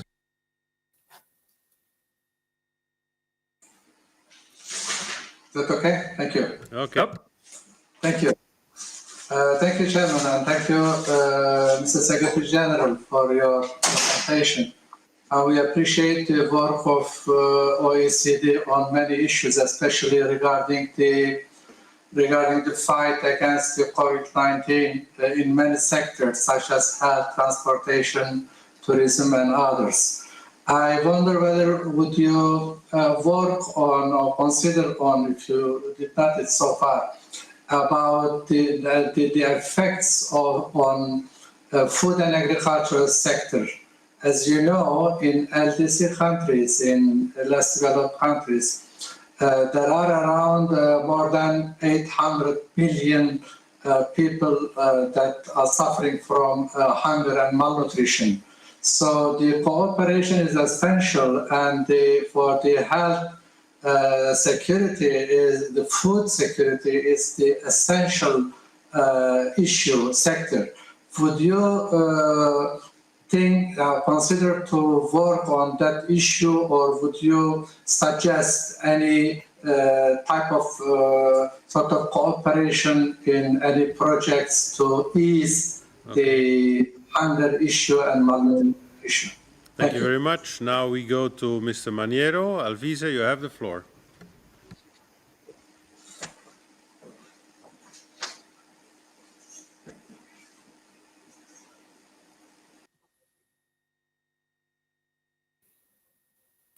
Thank you very much.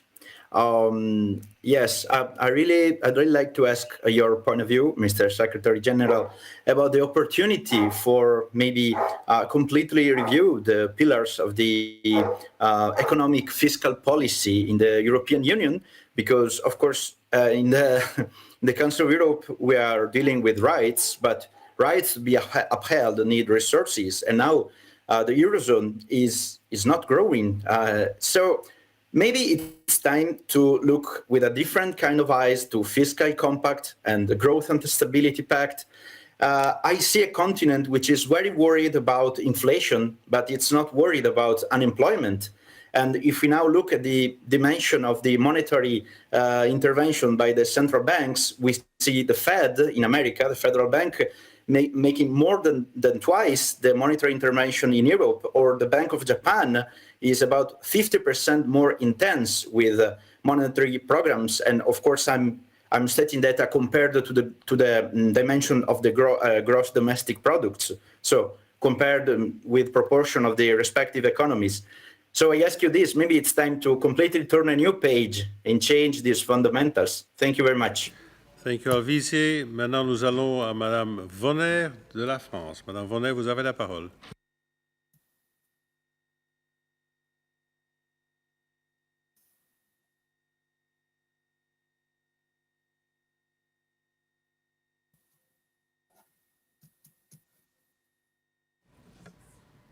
Madame Vonner.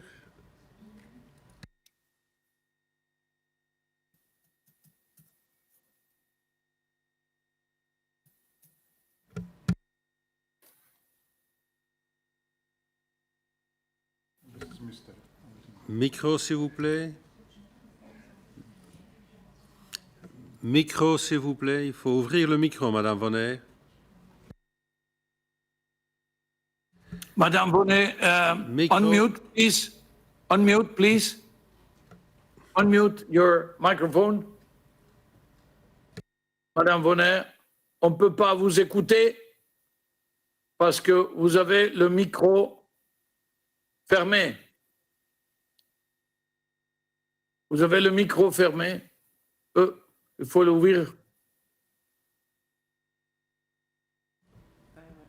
Il y a quelque part un petit micro qu'il faut toucher sur votre écran. Ah. Bon.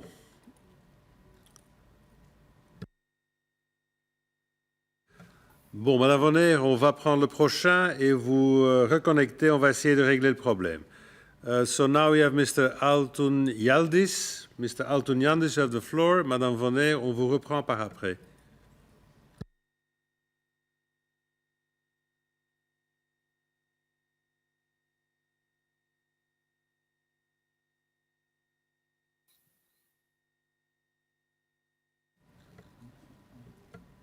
Mr.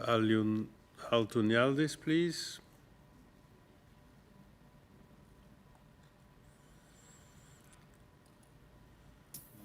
Non. Madame Vonner, vous reconnectez, sinon on clôture malheureusement la liste. Voilà, on a Altun Yaldis. Mr. Altun Yaldis, you have the floor.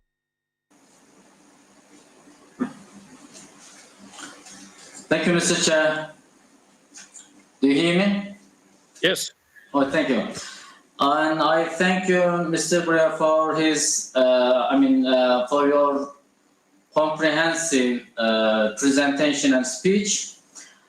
As globalization, technological progress, and demographic changes are rapidly occurred, governance of skill system becomes more important to answer all the needs of this rapidly growing and changing world. From labor markets to education, from the industry to other policy domains, managing skills efficiently and designing the most effective public policy could be somewhat complex. I know there is an OECD report called Strengthening the Governance of Skill System, which identified 4 main challenges of skills system governance.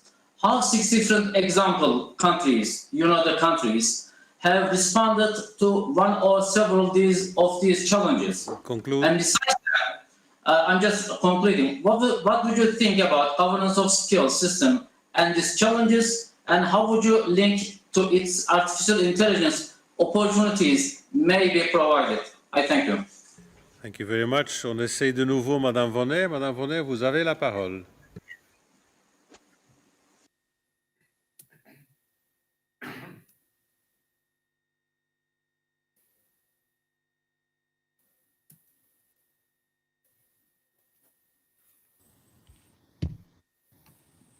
Ah, j'ai l'impression que ça marche. Ça marche, vous avez la parole. Oui, merci beaucoup. Donc tout à l'heure, en prenant la parole, je vous remerciais en introduction, Monsieur Guria, pour toute votre action au niveau de l'OCDE et pour vos premières réponses. Je vais essayer d'être très courte. Aujourd'hui, en France, le gouvernement a particulièrement été sensible à l'accompagnement des auto-entrepreneurs, des entrepreneurs, des entreprises qui se sont trouvés face à des difficultés très importantes pendant le confinement. Mais on sait très bien qu'il va y avoir néanmoins un impact à prévoir pour les prochains mois, impact économique très fort, puisqu'il y a eu des prêts garantis par l'État, mais la situation économique étant ce qu'elle est, avec une urgence sanitaire qui continue partout sur le territoire, on sait très bien que des petites entreprises vont être en grande difficulté. Et j'aimerais avoir votre regard justement au niveau européen sur peut-être votre vision du premier semestre 2021. Je vous remercie. Très gentil, merci. Mr. Secretary General, would you be able to deliver your answers within the time frame of 15 minutes? Would that be doable, please? Yes. With Mr. Lloyd, the answer is it's going to be tough. International cooperation not there. The tech transfer difficulties. How do we incentivize the tech transfer? One of the biggest problems that we have today is that besides the trade tensions, there are some tensions about technology, and the tensions of technology are leading to an East-West divide again. This time between China and the United States, but also the rest of Europe. And therefore, it's almost like we are in a situation where we're going to have to choose that if we're not, if you're either with me or against me, or with them or against them, etc. And where it used to be that the technological progress in each one of the countries would complement itself. And although there would be competition, there would be a complementation. Right now, we're in danger of losing that. The incentive is good to transfer technology is going to be very difficult. Mr. Cox, thank you so much for your comments. Thank you so much for your reference to my work at the OECD and for the OECD itself. We don't aim to be radical, but we do need to overhaul the economic thinking. This is why we launched the NAEC, the new approaches to economic challenges. We just had the meeting, the yearly meeting of the NAEC, and we had some of the best and brightest minds in the world. We had Monsieur Piketty, we had Esther Duflo, and we had David Parker of New Zealand, and we've had 3 or 4 Nobel Prizes, and we've had people from all walks of life, because what we're trying to do is simply because our motto is better policies for better lives. You see it behind me, better policies for better lives. Therefore, the question is, how can we give advice or suggest better policies to our member countries and the partner countries, about 100 partner countries, when we don't have the benefit of the best and the brightest minds in the world to tell us what is their thinking about it. It doesn't mean that we're going to immediately move to that in terms of public policies, because there are constraints. We are a multilateral organization. Not all the best practices can be adopted by countries immediately. There are political realities. There are political parties that support, some political parties that oppose.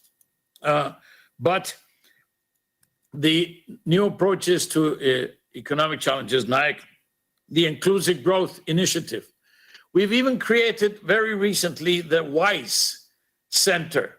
WISE is well-being, inclusiveness, sustainability, and equal opportunity center. So WISE Center, precisely to put together all the things that we know about focusing on the person, the persons, the people, rather than the economy and the larger numbers. So, Ms.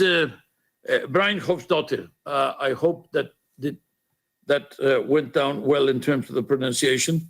But let me just say, the question of the risk of the increased inequality Actually, it's already happening, but was happening even before. We have been denouncing inequality, growing inequality. In 2008, we published something called Growing Unequal with a question mark. In 2011, we removed the question mark, and we wrote a big piece called Divided We Stand, which removed the question mark from the growing unequal. And then in 2015, we published one called In It Together, meaning tracing the origin of inequality to mostly the labor market. And then we published one called The Broken Social Elevator, which was denouncing the lack of capillarity. And then last year we published one called The Squeezed Middle Classes, denouncing that the middle classes, which are the ones who support most of our societies, our governments, who go and vote, the people that we see on the streets every day, they are being squeezed because staying with the middle class, being a member of the middle class, is more and more expensive every day, while the wages and the income that they receive are becoming flatter, and therefore there's a growing use of the revenue of these families and growing deficits. So yes, COVID runs the danger of exacerbating a trend that was already there. And we have to do everything we can to document it, to denounce it, and then to propose policies to stop it. Dame Gilliam, democracies must not be sacrificed in the altar of COVID-19. Indeed, I'm going to take this phrase and maybe not pay you too many authors' rights for it, but we are certainly going to use it and repeat it again and again. Green recovery is at the heart of the problem, but urgency is overcoming how green we want to become. And unfortunately, it is true that this year, 2020, was going to be the year of the environment, the year of not only COP26, but also the year of COP 15, is it, on diversity, and we were going to have desertification, and we were going to have the chemicals, and we were going to have about 5 or 6 very, very important environmentally related events, and all of them were put to next year. Maybe it's a good thing in the sense that we are really preparing much better for them, and we have to make it count. But certainly, these are issues which should not wait, that we cannot delay the policy decisions, because, Dame Gillian, what we do today is going to be there in the next 40 years. Therefore, today we are already determining the fate of our children and grandchildren. So now shifting towards public investment is because this is where the big deficit is, and also because some of the investment things will not be done by the private sector, because the private sector will not find immediate benefit from it, whereas the public investment can do this, and then at the same time encourage the private sector to invest here. And also because saving the private sector, quote unquote saving, is not just a question of saying, okay, don't let any company die.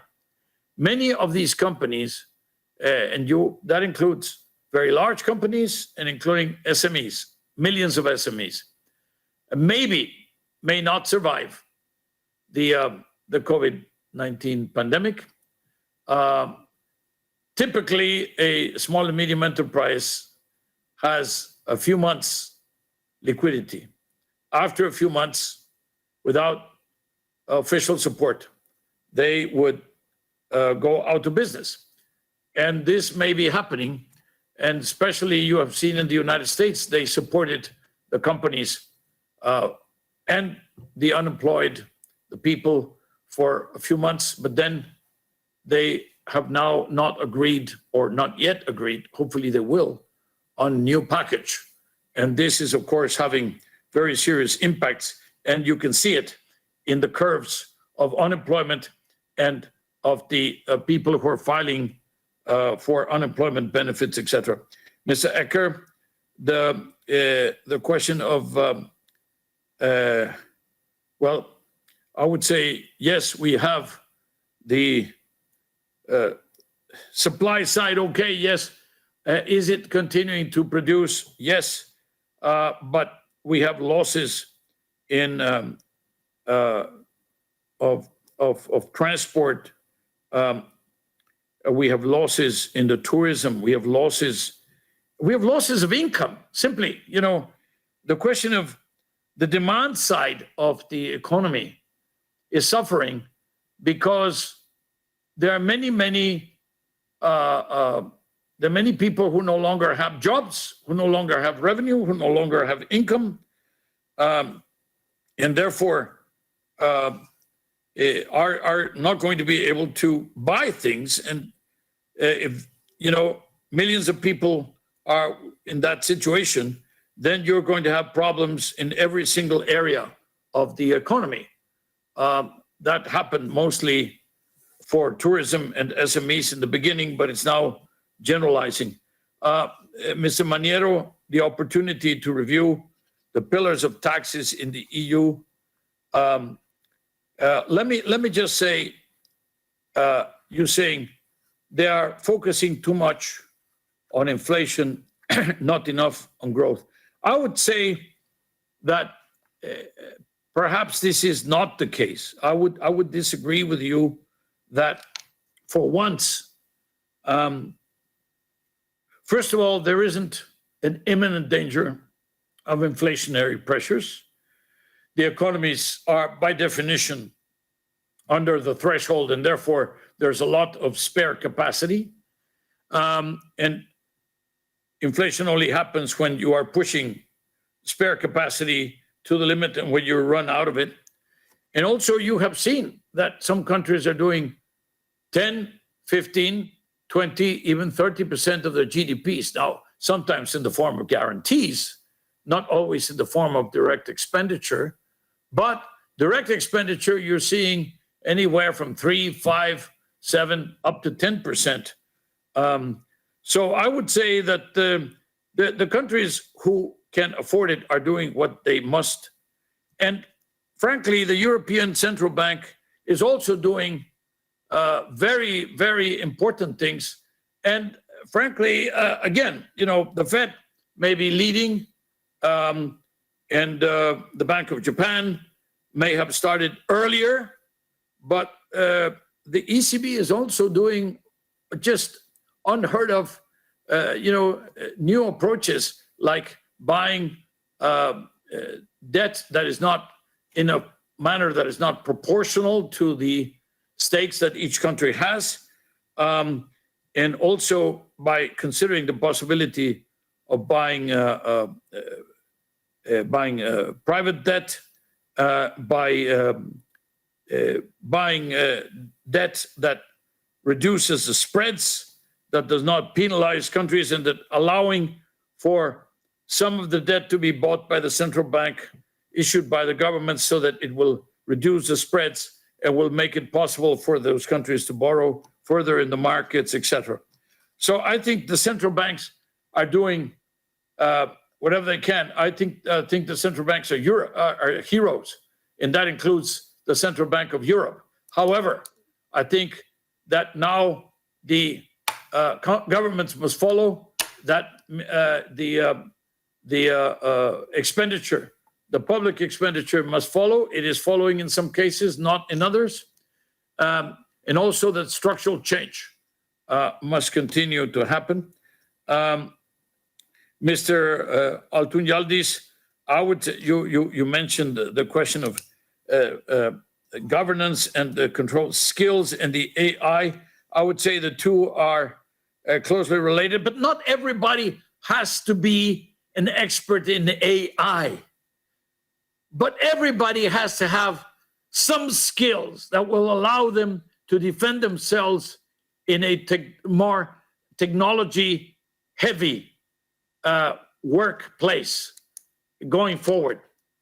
And as I said, right now, the hardest hit sector is those of the low skilled. And this is making it more difficult because they are the people who can, once they move away from the labor market, they can stay away from the labor market for a long time, and then they will be more difficult to rescue, more difficult to put back in the labor market. So let's try to work with them so that we can upskill them, reskill them, that they can have enough skills in the new world, in the brave new post-COVID world. Then, Madame Vonner, merci pour vos paroles. Je dirais que oui, les prêts garantis par l'État ont joué un rôle très très important, mais j'ai l'impression qu'ils ne sont pas utilisés, ou ils sont sous-utilisés. Et aussi, dans beaucoup de fois, surtout dans ce qui concerne les petites et moyennes industries et les grandes industries, il y a un problème de si la dette est la solution ou s'il faut capital. Ça veut dire qu'il faut trouver les manières dans lesquelles on peut capitaliser les entreprises au lieu de les endetter encore plus. Le premier semestre de 2021 va être dur, va être difficile. Dans le premier semestre de 2021, on va vraiment trouver tous les dégâts, on va trouver toutes les pertes, on va voir quelles sont les entreprises qui seront capables de surmonter le grand défi.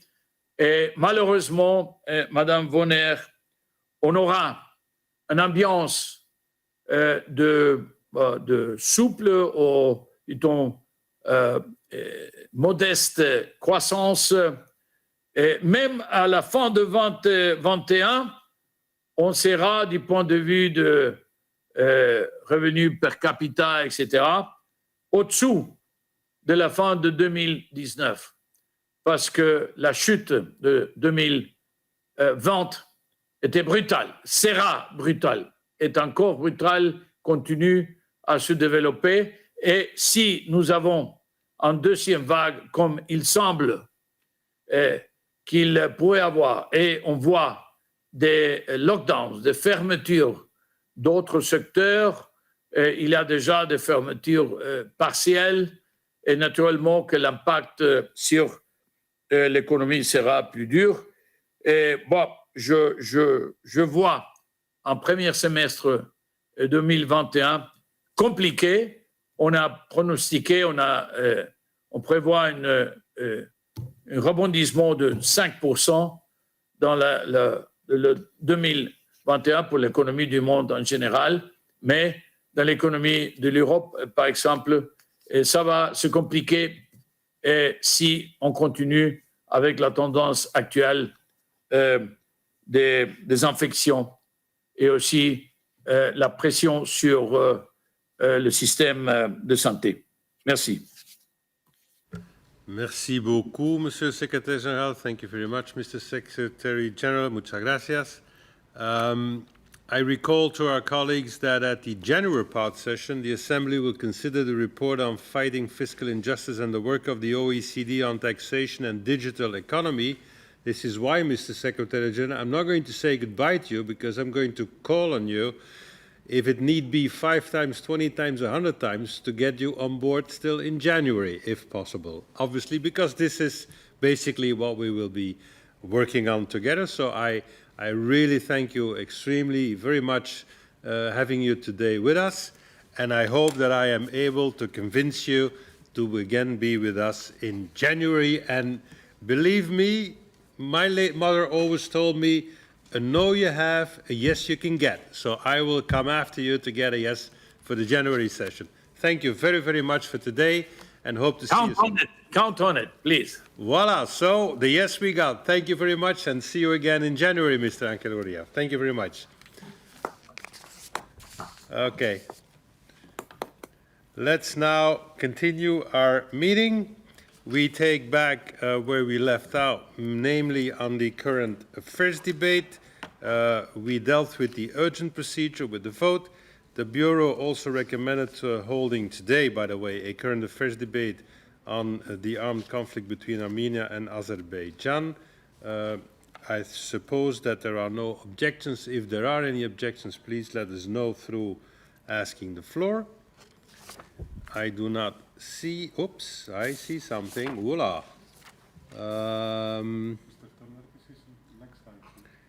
Yeah, but with all due respect to all our friends of Azerbaijan and Armenia, you're like wheeling in on the request list. I suppose that you agree on having the debate, or not? Wow. I mean, why not? We've got like already 15 down there. More, yeah. We are not in the debate. Yeah. Okay, I'm going to do something which is probably a bit weird, but I am going to suppose that all the people asking for the floor are asking for the floor for the debate and not on the question whether we will have the debate.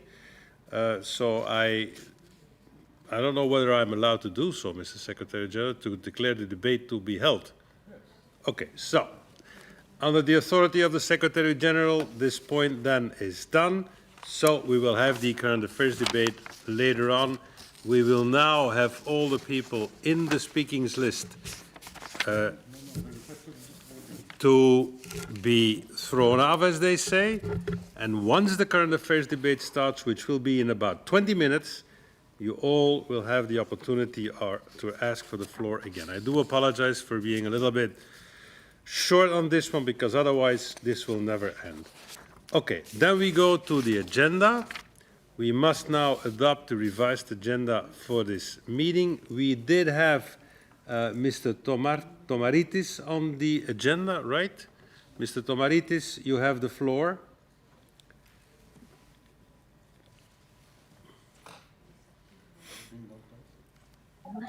Thank you very much, Mr. President. Dear colleagues, I would propose to add to the tomorrow's agenda another item under the title Other Businesses. And I think it's a very important and serious matter with a general title, let's say, the illegal decision of Turkey to reopen part of the coastal front of the fenced-off town of Famagusta in blatant violation of United Nations Security Council resolutions. And I want this matter to be discussed tomorrow if it's possible. Thank you very much. May I recall all the colleagues and friends to continuously ask for the floor. It's not a contest of who is first. I mean, you will be able to speak, so we will have to reject you. As to the question of Mr. Tomaritis, we will add it to the end of tomorrow's works, if that is okay with you and everyone. Is that okay, Mr. Secretary General, to add it? It is? Thanks very much. Okay. Then we now have the revised draft agenda being accepted. Thank you. Then we have number 8, Standing Committee meeting approval of the minutes. Okay. I suppose the minutes. I have Mr. Yildiz. Is this on the minutes, Mr. Yildiz? Mr. Yildiz, you have the floor on the minutes.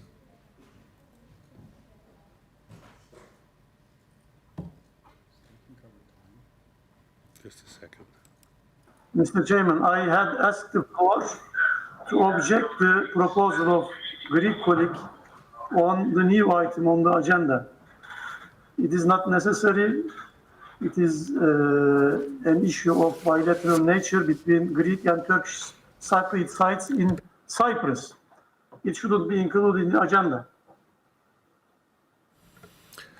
Okay, well, I hear your request, but I do suppose that there will be a large majority, as there was for the urgent affairs debate, to discuss some other issues. I mean, I can go back to the issue, but you need to know that then we will need to have a vote, and then we need probably to cut into the time for the current affairs debate. Do you really want to have a vote on the issue, Mr. Yildiz? Yes, Mr. Chairman. Yes. Okay, then we will go back to the issue. I mean, it's the right of everyone to have a vote. So we had the request of Mr. Tomaritis. We have an objection by Mr. Yildiz. Those who accept to add it to the agenda tomorrow, which is my proposal, by the way, vote yes. No, those who accept it adding at the end of the agenda tomorrow, vote yes. Those who object to adding it, vote no. The vote is open.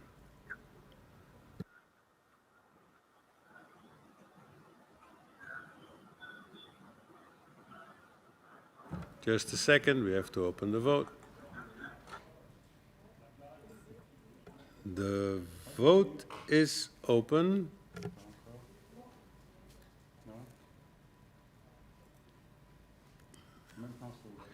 Vote is open. I do apologize. We are trying to organize this well.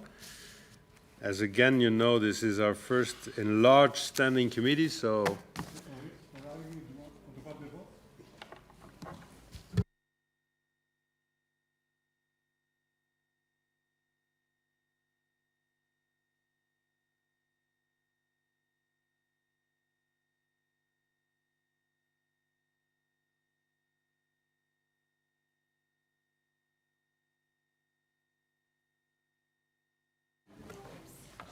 those accepting adding it at the end of the meeting tomorrow, vote yes. The colleagues who oppose it, vote no.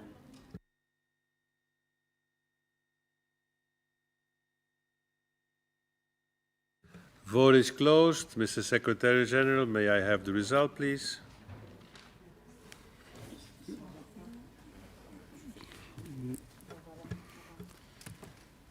Yes. Again, a certain number of members without voting rights took part in the vote, so I have to deduct all this number from the results. So those in favor are 22, those against are 4, and 3 abstentions. Thank you very much, Mr. Secretary General. Therefore, this is added to the agenda as proposed. I come back now to point 8. And I do apologize to Mr. Yildiz that I was not able to give him the floor at the moment itself, but as all of our colleagues are seeing, I mean, there's like many colleagues all the time asking for the floor. I have no possibility of knowing whether it is on the point at hand or if it is on the current affairs debate. I can only suspect that at some point in time. So now we have the minutes of the Standing Committee. Of the September 15th. Well, I have to give the floor to the people requesting it. I do hope it is not on the minutes. I have now Mr. Zoharabian. You have the floor on the minutes.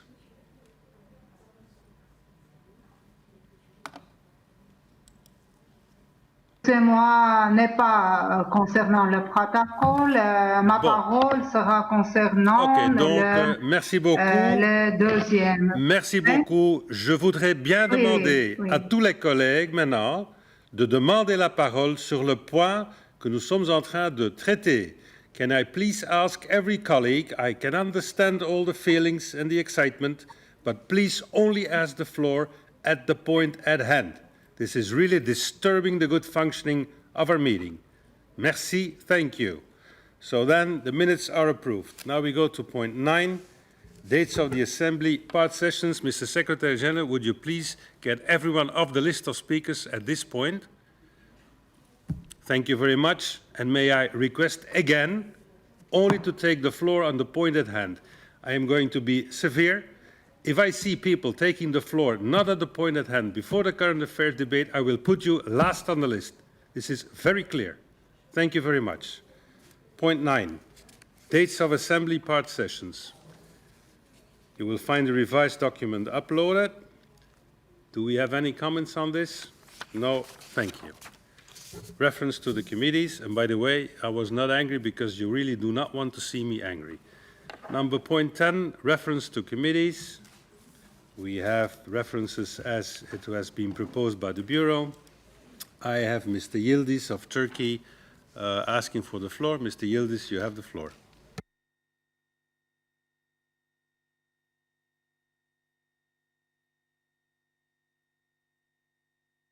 Thank you, Mr. Chair.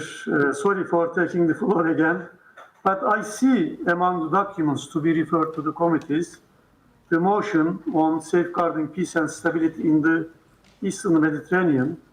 I strongly object that because, Mr. Chairman, dear colleagues, the experience proved that the real venue for solution of Turkish-Greek problem, Turkish and Cyprus problem, is the serious bilateral negotiations. Referring this motion to the committee will cause continuous heated debate in the committee. We should draw lessons from previous mistakes, such as the accession of the Greek Cypriots unilateral to the EU, which has harmed a lot of international cooperation in the region.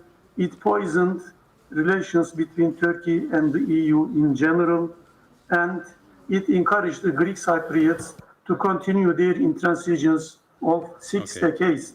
Also, Greek intransigence on fair sharing of the maritime zones. That's why I request understanding of the colleagues to reject this. Thank you. Thank you. Thank you, Mr. Yildiz. I would really appreciate all of our colleagues. I mean, we know that our meetings are like not so easy. Please stick to the 1 minute. We have the request from Mr. Yildiz. We cannot say yes or no as a reference. The only thing we can do in this standing committee is to send it back to the Bureau. So we'll now have a vote on the issue. It is the number 7 on the reference to committees. Those who vote yes are resending it to the Bureau. Those who vote no agree with the reference to the Committee on Political Affairs for report. So yes is back to the Bureau. No is okay, clearance for report to the Political Committee. The vote is open.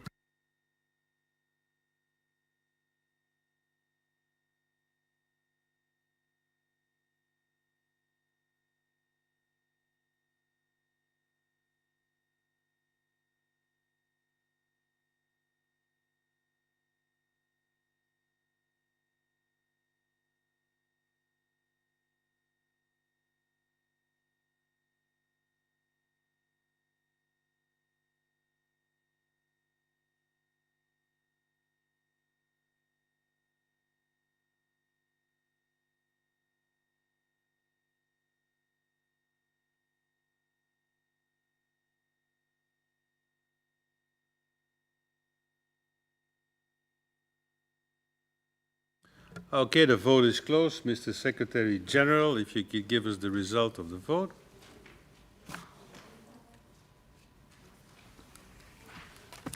Yes, again, I have to deduct certain number of members. Could I again ask only those members who have voting rights in the committee to take part in the vote? It will facilitate our life. So those who voted in favor are 5. Those who voted against are 15 and 5 abstentions. Thank you very much. This means that the proposal for a report to the political committee stands, and it is as such decided. And so then we have the reference to committees dealt with. The next 2 items, colleagues, are two reports which were already debated at the last Standing Committee meeting on September 15. The draft texts were not adopted because we did not get the quorum.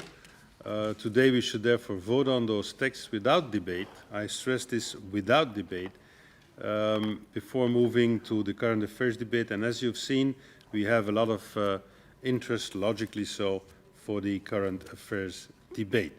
The first one is the Legal Affairs and Human Rights Committee, only the vote. We have a draft resolution on drug policy and human rights in Europe, a baseline study, to which 13 amendments and one sub-amendment to Amendment 12 have been tabled. I would like to remind you that all the amendments to the draft resolution, except Amendment 12 and a sub-amendment to Amendment 12, were unanimously adopted by the Committee on Legal Affairs and Human Rights. Therefore, at our last meeting, these amendments were declared adopted. According to Rule 34(11), we now have to proceed to a vote on Amendment 12 and sub-amendment to Amendment 12, of which we didn't consider at our last meeting because we didn't have a quorum. Okay, let's try to do this orderly and in a swift manner.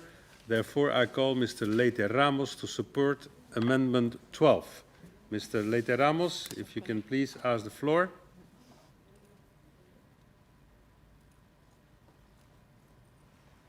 Is Mr. Leite Ramos in the meeting? Okay. Mr. Leite Ramos, Monsieur Leite Ramos. Oui, Monsieur le Président, j'ai pas ici avec moi l'amendement 12, donc je peux que le rappeler en termes du sens de la Commission. L'idée, c'était une proposition qui nous a été faite par le rapporteur dans le sens d'ajouter quelques précisions et clarifier quelques aspects du rapport. Merci. I now call Mr. Silevic to support the sub-amendment on behalf of the Legal Affairs Committee. So we're now on the sub-amendment to Amendment number 12. Mr. Silevic.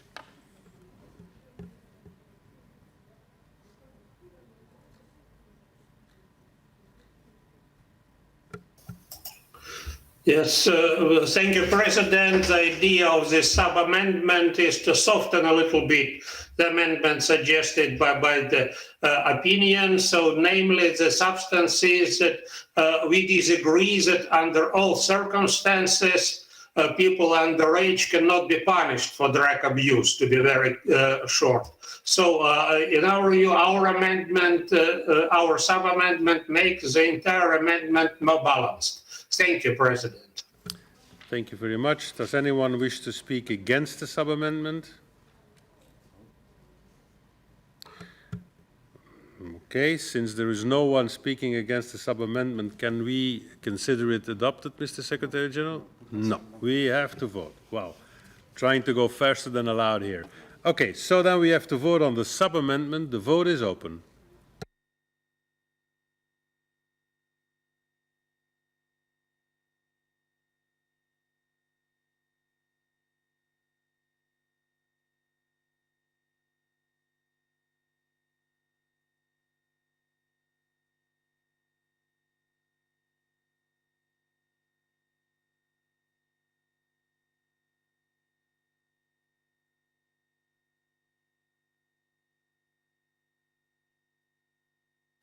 Five seconds. Vote is closed. Mr. Secretary General, result, please. The result is the following: 23 members vote in favor, 2 against, and 2 abstentions. Therefore, the sub-amendment is accepted. Now we come to the amendment as sub-amended. What is the opinion of the committee? Mr. Silevic?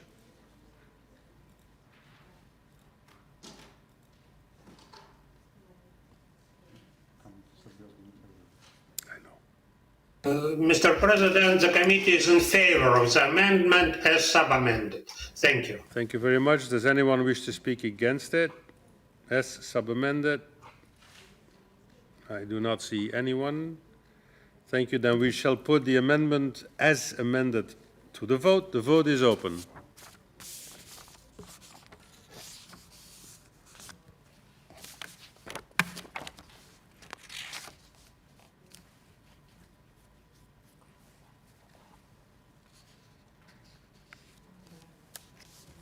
Five seconds.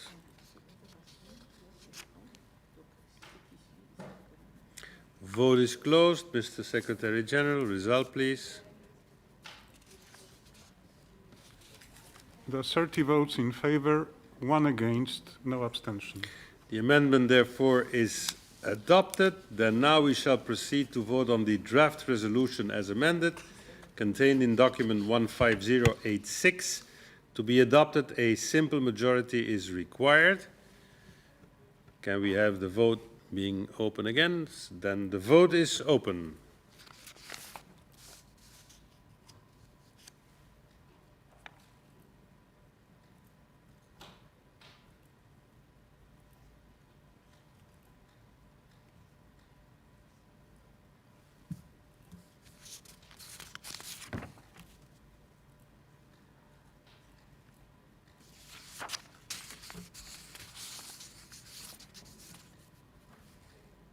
Vote is closed.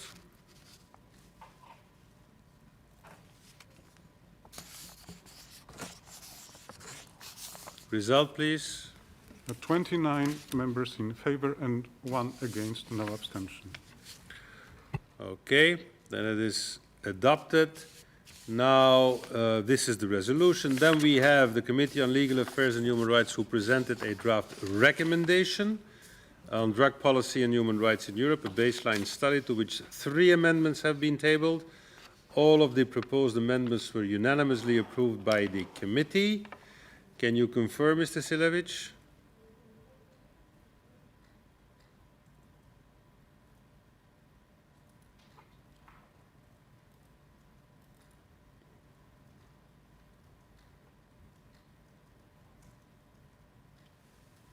Yes, Mr. President, that's correct. Thank you very much. Does anyone object?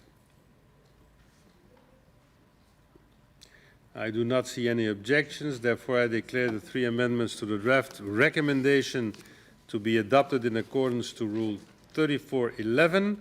We shall now proceed to vote on the draft recommendation as it is amended. It is contained in document 15086. May I recall, colleagues, that to be adopted, a 2/3 majority is required. The vote is open.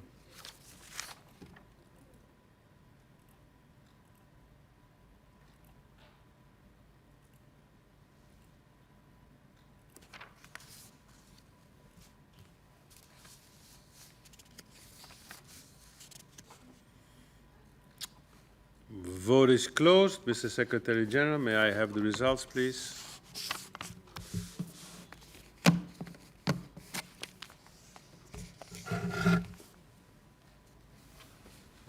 Yes, 30 members in favor, 1 against.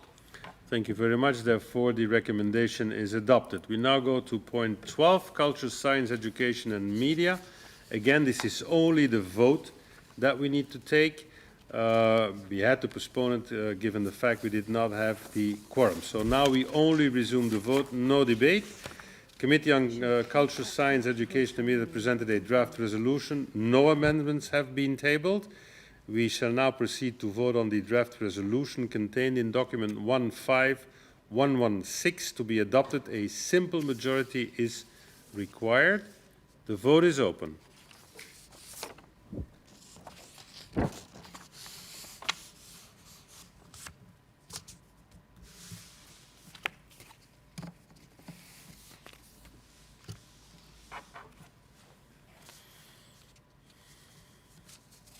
Okay.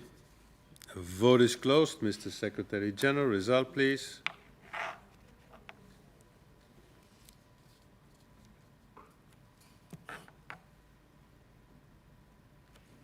Okay. Yes, 31 in favor and 1 abstention. No one against. Therefore adopted. We now go to the draft recommendation. No amendments have been tabled. So we shall now proceed to vote on the draft recommendation which is contained in document 15116. I recall the colleagues to be adopted. A 2/3 majority is required. The vote is open.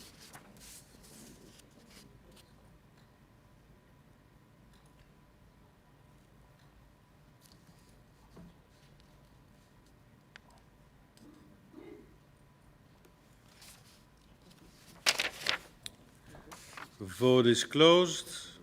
Mr. Secretary General.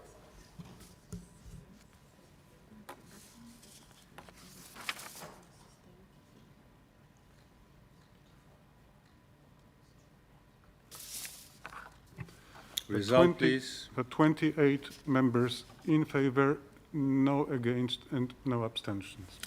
Therefore, the draft recommendation is adopted.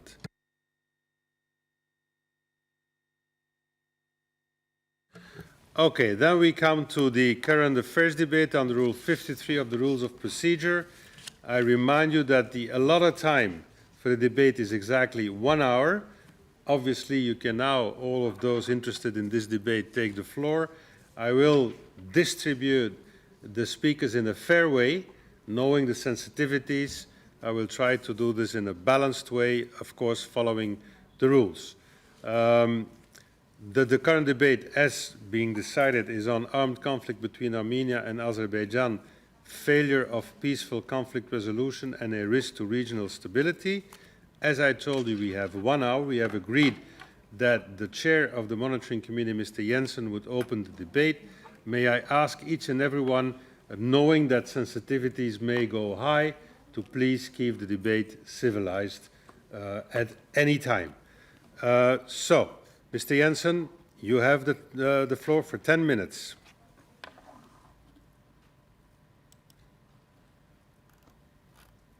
Thank you so much, Mr. President. And there's no question that the armed hostilities between Armenia and Azerbaijan is a matter of utmost concern for all of us. We might not be the United Nations or the OSCE Minsk Group, but when two member states of the Council of Europe are engaged in an armed conflict against each other, it is a matter for every member of our Assembly.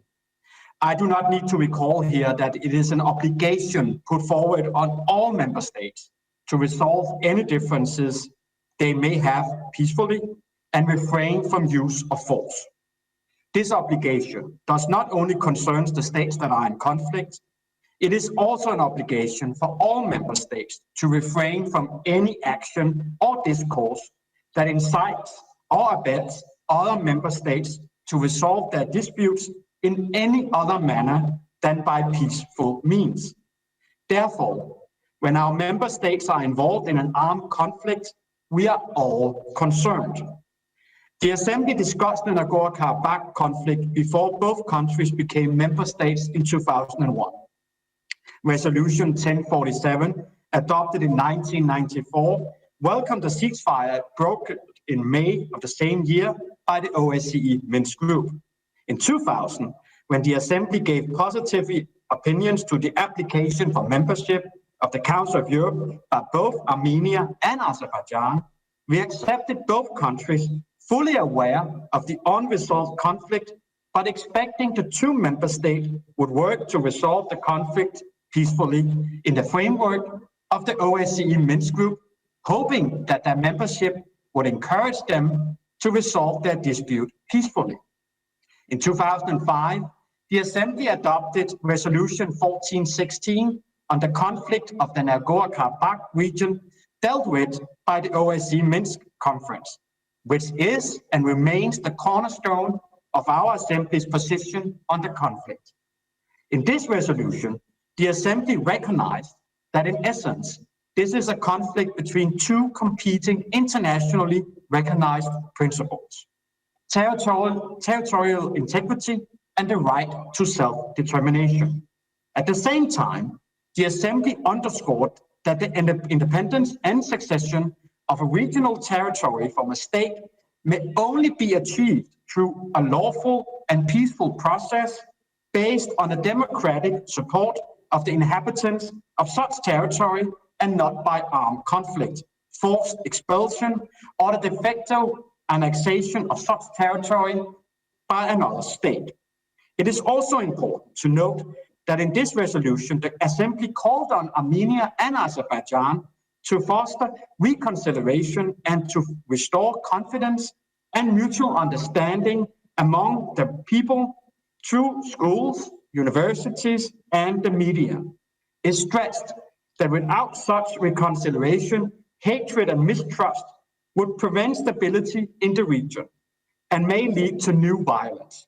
Our recommendations were not heard, and regretfully, as witnesses over the last 2 weeks, the result is exactly as we anticipated. When the hostilities broke out on 27th of September, all international organizations and the representatives, including our Secretary General, the Commissioner for Human Rights, the co-rapporteurs for Armenia and Azerbaijan, including myself, as well as most, but regretfully not all member states, call for immediate ceasefire and a return to the negotiating table. I'm glad that on Friday evening, as a result of the mediation of the Russian Federation, which should be congratulated on that, the countries agreed to a new ceasefire. While regretfully, we hear reports on ceasefire not being fully respected, it also raises some hopes. It is now equally important that both countries commit themselves again to resolve their conflict peacefully through the OSCE Minsk Group conference and on the basis of the so-called Madrid principles, which are the only realistically and even-handed principles that we can solve the conflicts between them. At the same time, as Assembly, we should insist that the countries now commit themselves seriously to reconciliation and restoring confidence and mutual understanding among their people, without which the conflict will never be resolved. Our debate of today is important for 4 reasons. First and foremost, the losses of lives, both civilian and militarily, have been very high. According to the United Nations High Commissioner for Human Rights, reported by 8th of October, at least 57 civilians have been killed, including children. In the recent days, it was reported that populated areas has been targeted and shelled with heavy weaponry in and around the conflict area. Amnesty International and the UN High Commissioner for Human Rights referred to the use of banned cluster munition against civilian areas. This is, of course, totally unacceptable. Secondly, even in an armed conflict, even when martial law has been declared, which is the case in both countries, Armenia and Azerbaijan have the obligation under the European Convention to safeguard the right to life and to protect population from torture and inhumane or degrading treatment or punishment. Moreover, fundamental liberties should not be diminished in these times of crisis. The Commissioner for Human Rights has emphasized that their freedom of expression and of information must be protected in order to allow objective reporting from the conflict zone, as misreporting and propaganda can only inflame tension further. Both countries must allow accredited media professionals access to crisis areas and see to it that journalists covering the conflict are safe. However, we know now that several journalists have been injured. International humanitarian law, or the law of war, obliges warring parties to protect civilian areas and cultural heritage. We know that cities and civilian areas have been shelled by both parties, and the historic Cathedral of Shusha has been targeted.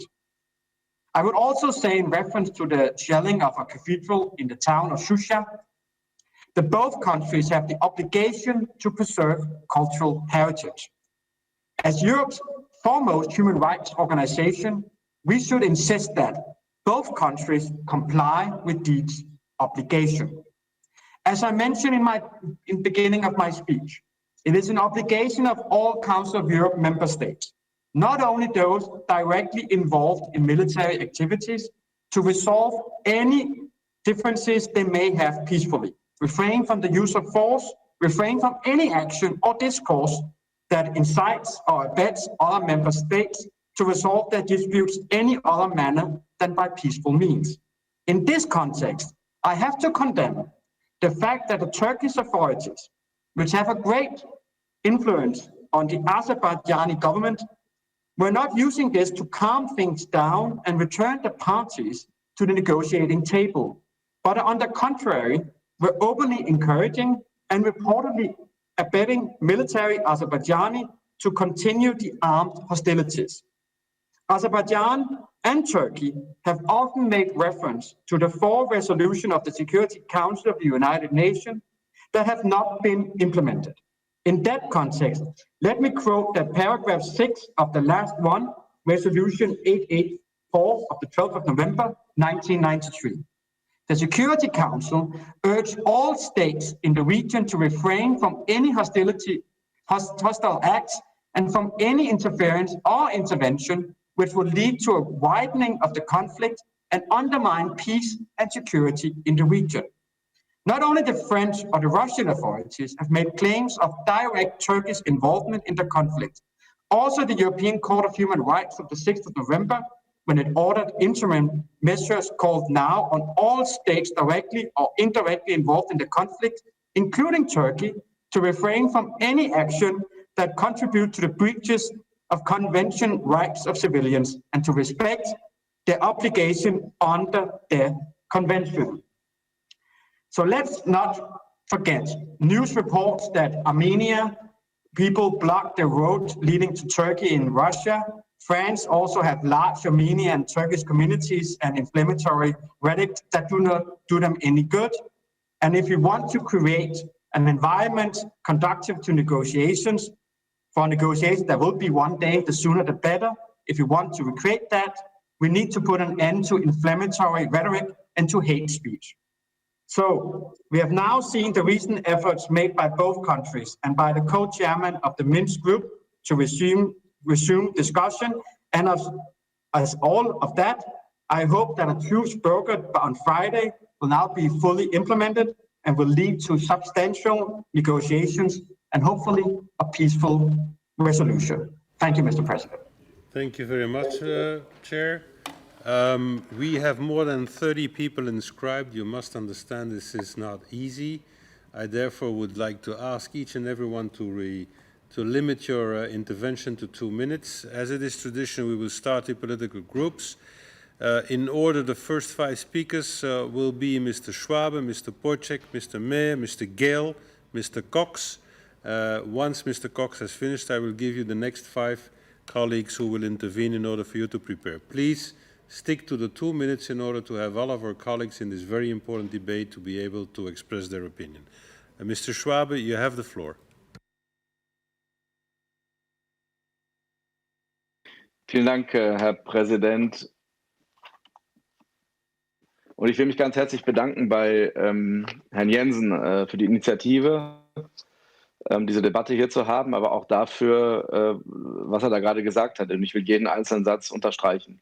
Wir sind nicht die OSZE, wir sind nicht der UN-Sicherheitsrat. Deswegen können wir am Ende auch Konflikte nicht beenden mit unseren Möglichkeiten. Aber wir können natürlich hingucken, wie das mit den Menschenrechtsverletzungen dort ist. Und wir haben die Situation, dass wir sowieso bei Karabach als eine Grey Zone haben und unserer Aufgabe, die wir dort eigentlich haben, nicht nachkommen können. Und wir können die Konflikte nicht beenden, aber wir können hingucken. Wir können Transparenz herstellen. Wir können deutlich machen, dass Zivilisten nicht angegriffen werden dürfen, dass Kulturgüter nicht angegriffen werden dürfen. Und wir können darüber Zeugnis ablegen und am Ende auch alles versuchen, um die Verantwortlichen zur Rechenschaft zu ziehen. Völkerrechtlich ist die Sache klar. Nagorny-Karabach gehört zu Aserbaidschan, aber es ist auch klar, mit Gewalt ist dieser Konflikt entsprechend nicht zu lösen. Deswegen ist es wichtig, dass alle Beteiligten die Waffenruhe jetzt einhalten. Wer immer den ersten Schuss abgegeben hat, das ist gar nicht die zentrale Frage, sondern es ist offensichtlich, dass Aserbaidschan mit Gewalt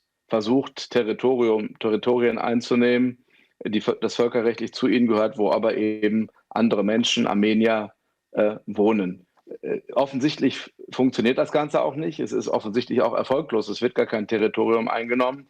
aber es hat dramatische Folgen für die Menschen. Es gibt massive Menschenverletzungen und Rechtsverletzungen und Hunderte von Toten.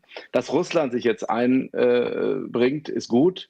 Es wäre aber auch gut, wenn Waffenexporte verhindert werden könnten, die beide Seiten unterstützen und den Konflikt weiter anfeuern. Das, was die Türkei macht, ist in der Tat verheerend. Es ist eine Menschenrechtsverletzung an den Syrern, die dort in den Krieg geschickt werden, aber es heizt am Ende einen solchen Konflikt an.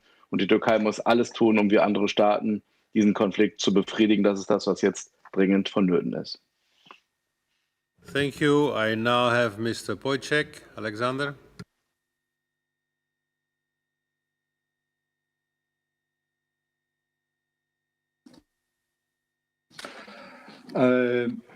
Merci beaucoup.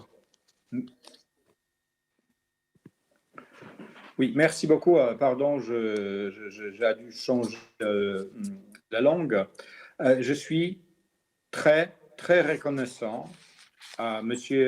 Jensen de commencer cette discussion et être si franc et ferme dans son discours. Enfin, ce n'est pas un discours très politisé, c'est vraiment quelque chose de direct. Au nom de ma famille politique, de la Parti populaire européen, je tiens à exprimer notre position et à souligner la position que nous avons prise ensemble dans notre parti et que nous avons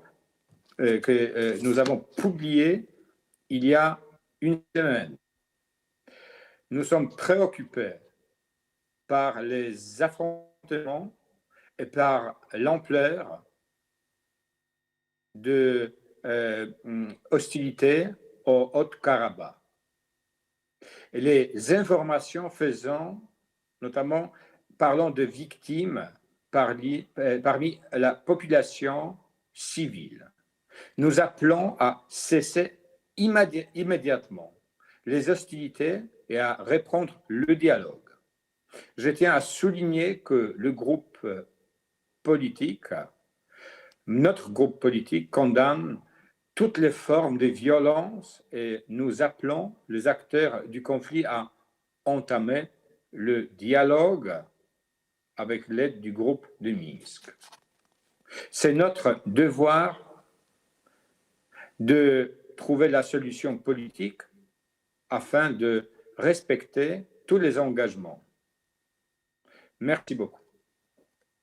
Merci Alex. Next on my list, le prochain sur ma liste, Monsieur Jacques Maire. Monsieur Maire, vous avez la parole.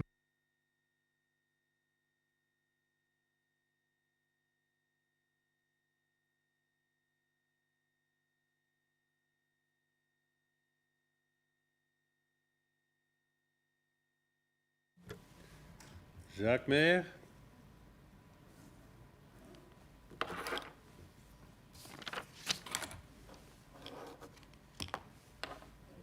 Come on.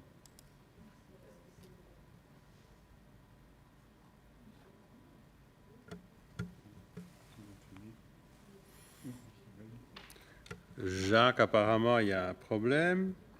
Vous pouvez essayer encore une fois. Jacques Maire. Voilà. Merci, Monsieur le Président. Je voudrais, sur ce sujet extrêmement grave pour nous, insister rapidement sur 5 points. D'abord, quand 2 membres du Conseil de l'Europe sont engagés dans un conflit armé l'un contre l'autre, avec interférence d'un troisième, c'est évidemment un souci pour chaque membre de l'Assemblée, y compris pour l'ensemble de notre famille libérale européenne. C'est un conflit terrible, dont les conséquences humaines sont terribles de 2 côtés, notamment pour les civils. C'est un conflit qui ne respecte pas le droit humanitaire international. C'est un conflit qui fait usage d'armes totalement interdites. Ce conflit est bien sûr le résultat d'une dynamique négative depuis plus de 20 ans. C'est d'abord l'échec de l'Azerbaïdjan et de l'Arménie. Chacun de ces 2 pays devait travailler à trouver un compromis. Au contraire, ils ont laissé se développer la haine et la violence. mais c'est aussi un échec sur l'investissement politique qui a été insuffisant de la part de la communauté internationale et notamment des membres du processus de Minsk. Cependant, aujourd'hui, la situation est nouvelle sur 2 points qui sont explicitement reconnus par la partie azérie et par la partie turque. D'abord, l'Azerbaïdjan n'accepte plus l'occupation et souhaite mener une opération de reconquête. Ensuite, il le fait avec le soutien d'une puissance tierce, la Turquie. Cette rupture du status quo par la violence est clairement inacceptable et nous la dénonçons fermement. Bien sûr, tout comme notre collègue Michael Jensen, nous appuyons les efforts du groupe de Minsk et de la Russie qui ont permis un cessez-le-feu, mais ce n'est qu'un premier pas. Nous appelons donc vraiment les 3 parties concernées à revenir sur un cessez-le-feu immédiat et notamment à ce que l'Azerbaïdjan respecte aujourd'hui ce cessez-le-feu. Je souhaiterais aussi que la Turquie revienne à une attitude neutre et distance par rapport à ce conflit. Je vous remercie. Merci Jacques. Next speaker on the list is Mr. Sir Roger Gale. Sir Roger, you have the floor. C'était marqué en anglais, donc.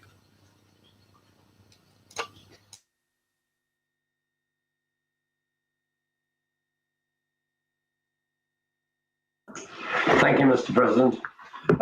First of all, I'd like to congratulate Michael Jensen on his excellent resume on behalf of the Monitoring Committee. I think in some senses he said most of what needs to be said, but that of course won't stop any of the rest of us from saying it again. I was not actually aware that I was going to speak on behalf of the European Conservative Group. I had another hat on, which I'll come to in a moment, but on behalf of the group, I would like to say that we, as a group, have enjoyed the membership of members of both the Armenian and Azerbaijani delegations over a period of time, and have found them both on most issues very easy to get to work with. And it seems to me to be a shame that that spirit of cooperation can't be extended to the international situation between the 2 countries. I am one of the 2 rapporteurs on Azerbaijan for the Monitoring Committee, although I have to say that Stefan Shenak is infinitely more experienced in the matters than I am. But I have briefed myself and studied this with care. And it was in that capacity that I actually asked to speak, because it does seem to me that the only realistic way forward is the maintenance of what is clearly a very fragile ceasefire. The exchange, first of all, of bodies and prisoners, and subsequently, and hopefully if that can be built upon in a spirit of goodwill, the possibility of some kind of long-term reconciliation, although as we were reminded this morning, a frozen conflict is very difficult always to resolve. And finally, on that score, I'd like to pick up again, as I did this morning, on the comments made by the Secretary General, who indicated a degree of arm's length approach to this issue. This is a human rights issue. The right to life is the most important. People are being killed in Nagorno-Karabakh. And it is absolutely imperative, I believe, that the Council of Europe does everything within its power, limited though that may be, to underscore and secure the human rights of the residents of Nagorno-Karabakh and to seek to bring this to a resolution. We can't do it alone, but in company with others and in company with the international community, I believe that we can make and should be making a significant contribution. I said that at the Bureau this morning to the Secretary General. I say it again now. Thank you very much. Thank you, Sir Roger. We now have Tini Cox. Tini, you have the floor. Thank you very much, Mr. President, and thank you very much to the chair of our Monitoring Committee for his introductory remarks to this important debate. Mr. President, since the end of September, we witnessed a frozen conflict transform itself into a bloody war, with already now over 300 people killed and thousands of people displaced. Like most so-called frozen conflicts, this conflict too has a long history to which no sustainable solution has been found yet. But according to my group of the United European Left, even without a sustainable solution, no party is entitled to use violence against the other in order to create some kind of solution. I think that we have to do our utmost as Council of Europe Assembly to find out what did happen, what went wrong, and how things can be mended. And therefore, it's necessary that we send as soon as possible our 4 co-rapporteurs to Baku and Yerevan. And I would propose to consider the idea of also sending the Presidential Committee over there, as we did only a few weeks after the bloody war between Georgia and Russia in 2008. Then we showed as an assembly our great interest and also our conviction that it is unacceptable that member states of the Council of Europe use violence against each other. At this stage, Mr. President, I would urge us all to mobilize all capacities, all networks that we have in the Council of Europe and in the member states to strengthen the fragile truce that is now at stake. We should try to do our utmost to prevent that more people get killed and more people get displaced. That would be my call to us all. Let's use our opportunities to maintain this truce and to get back to a normal and peaceful solution to this problem. Thank you very much. Thank you, Tini. We now go through the 5 next speakers. I will call your names. Please be prepared in this order. I've got Mr. Zaidov, Mr. Vardanian, Madam Aberg, Mrs. Arpadarai, and Mr. Melkirian. First on my list now is Mr. Zaidov. Mr. Zaidov, you have the floor.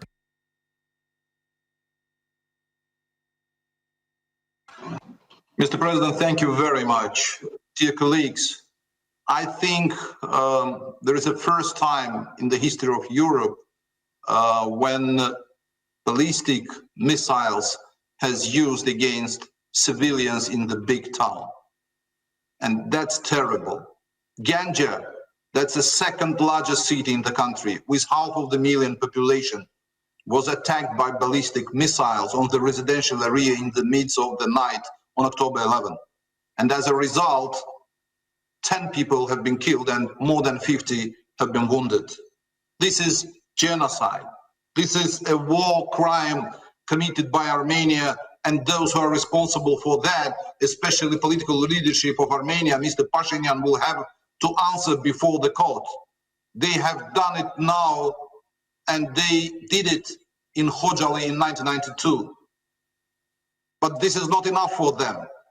They want to destroy the largest power plant in Caucasus. They try to flood half of the country by drawing the people. Therefore, they are shelling Mingechauer, which is 300 kilometers from the contact line. That's why this is a war against the terrorists. This is a war for liberation of our land. For 27 years, we tried to find the peaceful resolution of this conflict, but Pashinyan did everything to destroy it.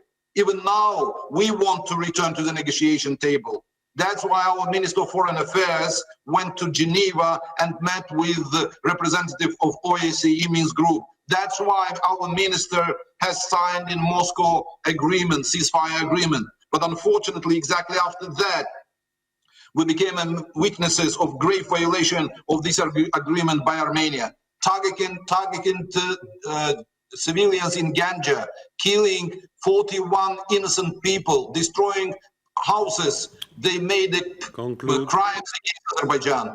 And that's why I think now we should do our best in order to push Armenia to return back to Madrid principles and to substantial negotiations, which we are thinking and pushing on the negotiations between Armenia and Azerbaijan. Thank you very much. Thank you very much. We now have Mr. Vardanian. Mr. Vardanian, you have the floor.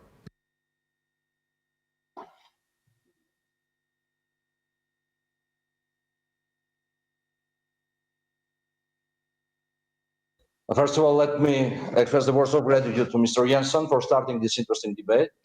I've heard Mr. Zaidov's stories. It would be funny, but it's war, you know. Let's be very serious and discuss serious issues. If we are discussing genocide, let's starting from 1915. First, I would like just to address that UN Charter, Article 2.4, saying clearly that use of force is prohibited. And it's also one of the basic principles of negotiations. you have actually violated this rule. Are you kidding? 3 million Armenia with Artsakh had an aggression against 9 million Azerbaijan and 80 million Turkey? Is anybody here made to believe in it? Ladies and gentlemen, I spent half of my life teaching international humanitarian law, and now facing a lot of international humanitarian law violations. President Aliyev saying that we started war because this is an ultima ratio. There is no ultima ratio in international law. All the disputes should be solved only by peaceful means, exclusively by peaceful means. This is one of the pillars of existing of contemporary international law. This should be taken into account.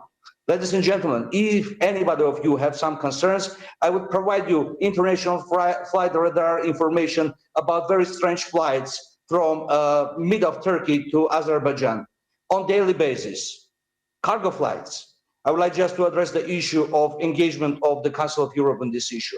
For sure, OSCE Minsk Group should be the one and only format for solution of this conflict. But I would like just to say, I would like just to remind all of you, ladies and gentlemen, the people of Artsakh now under the imminent threat to be a victim of genocide, because all the cities of Artsakh is heavily shelling. A lot of innocent people died. Civilians are under attack. Journalists are under attack. International journalists, Russian journalists, French journalists. I would like just to be very serious. We are acting with the international aggressors, backing by Turkey, and European Court of Human Rights actually already, I'm just concluding, already adopted necessary interim measures, pushing all the states retain from using their forces to conclude and find a necessary solution for the conflict. So thank you. Thank you very much. I do understand that this is a difficult debate. Please try to be within your 2 minutes. Madam Aberg, you have the floor.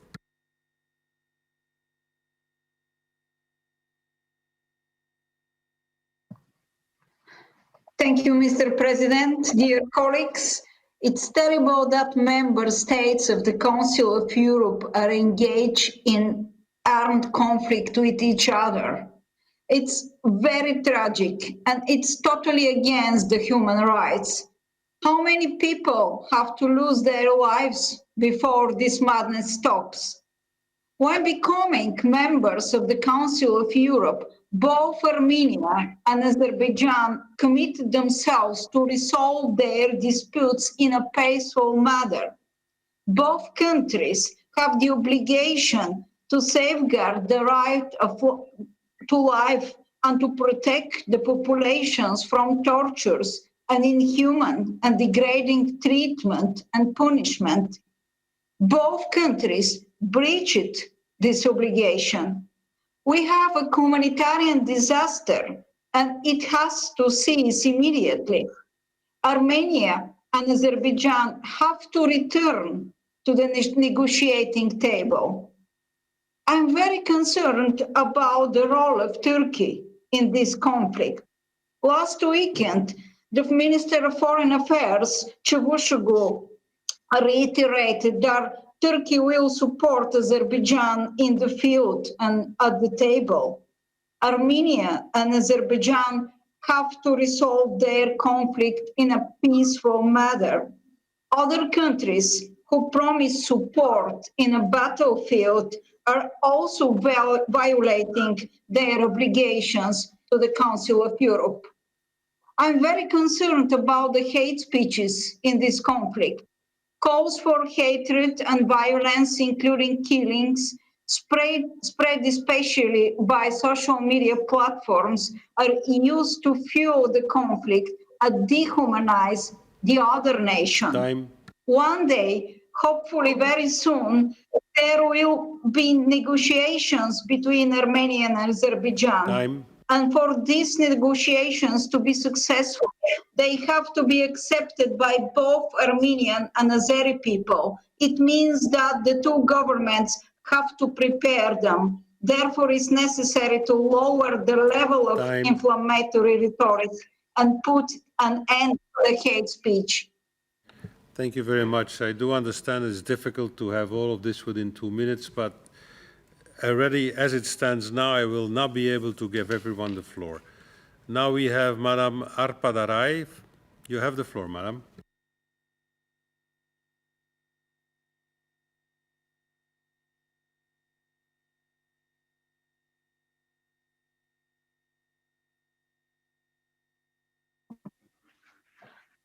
Dear colleagues, I am a new member of our delegation and I'm honored to be here and address the Standing Committee, but I wish it happened in a different circumstances.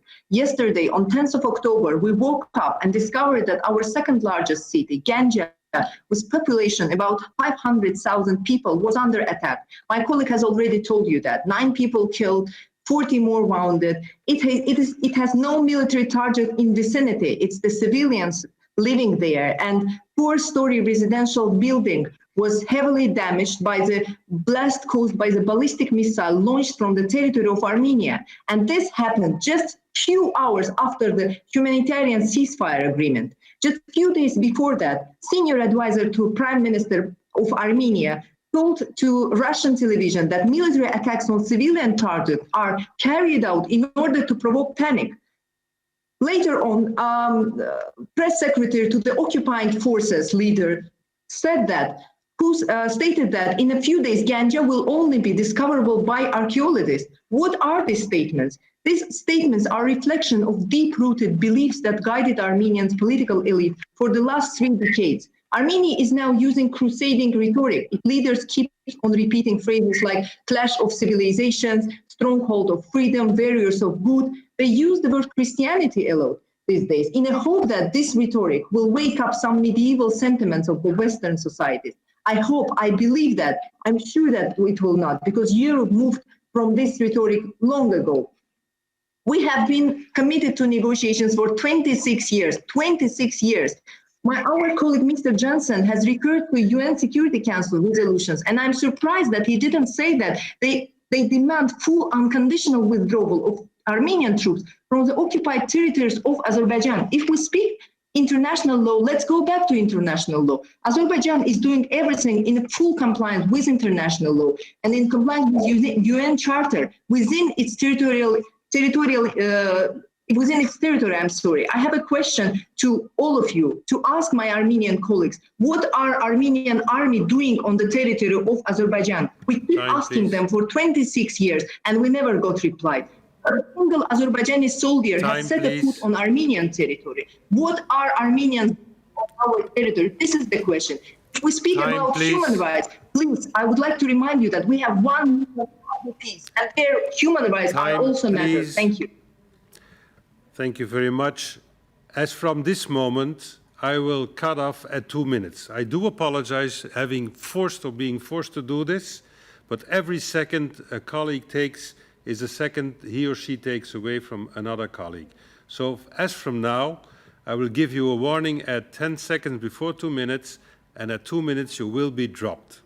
Thank you very much. I do hope that you understand me being forced to do this, otherwise we cannot have as many colleagues as possible, and already now we will not be able to have everyone on board. Next on my list is Mr. Melkounian. Mr. Melkounian, you have the floor.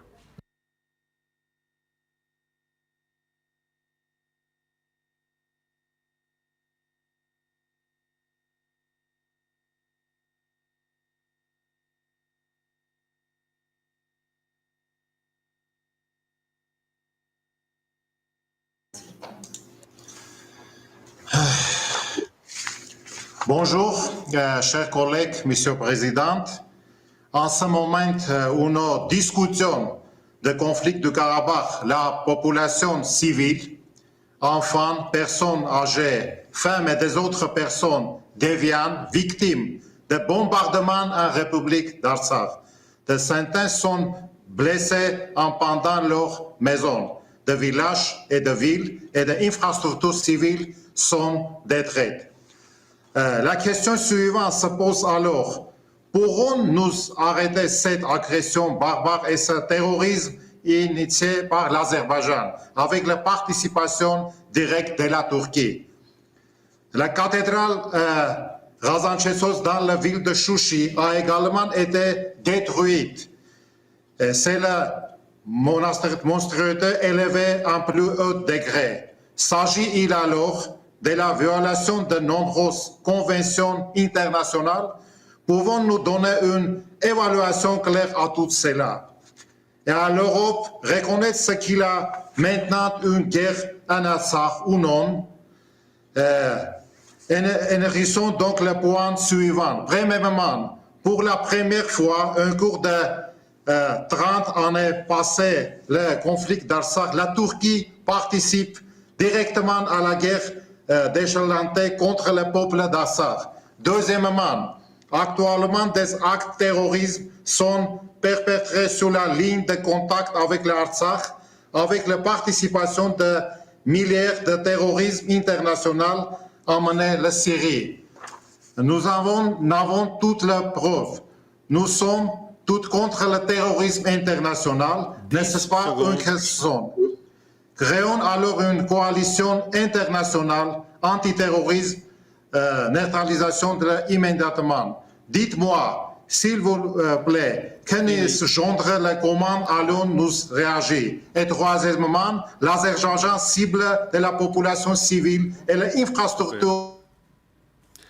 I do apologize, but we need to do this. I really do apologize being forced to not having you go over 2 minutes. I do hope that you understand. The next list of speakers will be the following: Mr. Yildiz, Mr. Kilyonen, Hamid Rasmussen, Maniero, and Meresko. These are all colleagues, neither from Armenia nor from Azerbaijan, but we need to have also the opinion of the other countries. So, Yildiz, Kilyonen, Hamid Rasmussen, Maniero, Meresko. Mr. Yildiz, you have the floor.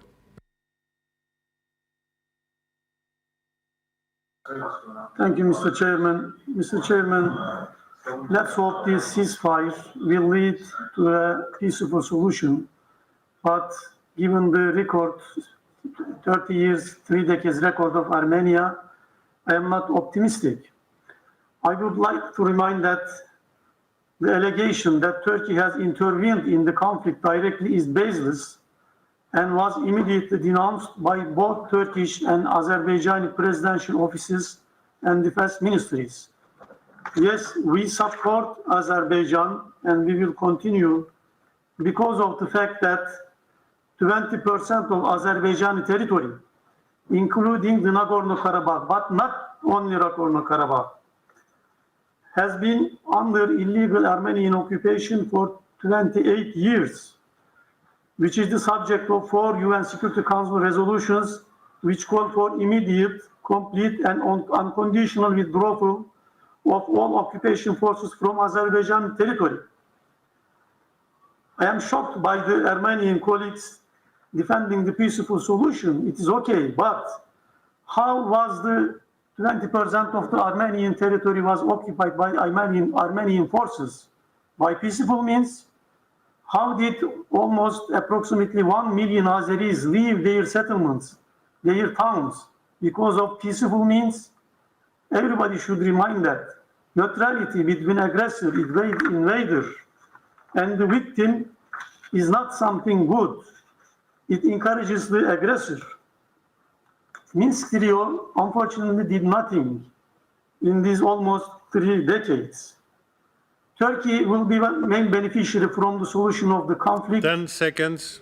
But as I said, I am not optimistic taking into consideration the attack on Ganja after the ceasefire took into effect. Thank you very much. Thank you very much. Next on my list is Mr. Kilyonen. 2 minutes sharp, please. Mr. Kilyonen.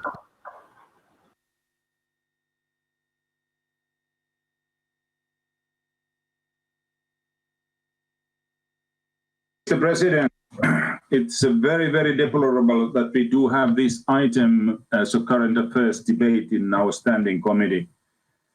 It's deplorable because both countries, Azerbaijan and Armenia, when they were accepted as members of Council of Europe, they agreed to solve peacefully all misunderstandings between countries. In particular, obviously, the Nagorno-Karabakh case was there that it was agreed that the solution for Nagorno-Karabakh will be via negotiations and peaceful way. Now we have 2 member states of our organization fighting against each other, and obviously we understand that although Secretary General Council of Europe today in the morning in Bureau stressed that obviously defense and security issues are not directly on our agenda, those are an agenda of OECE. Nevertheless, this type of humanitarian crisis which is happening because of the war is a serious matter, and we should seriously consider it. Hate speeches are spreading everywhere now, even from Istanbul to Moscow. The Azeri-Armenian communities have clashes, and that tells that it's a very big tensions. And we can obviously welcome that the humanitarian ceasefire was agreed between the countries, but unfortunately, that might be the first step, but in terms of the war itself, it's continuing. We obviously stress strongly here that not only the humanitarian aspects are respected, but the Minsk group of OECE, obviously, its three co-chairs, would obviously continue and trying to solve the issues. And we hope sincerely that both Azeris and Armenians in our group, also in our council, would find a good way of finding a solution. Thank you. Thank you, Mr. Kyllönen. We now have Hamid. Mr. Hamid, you have the floor.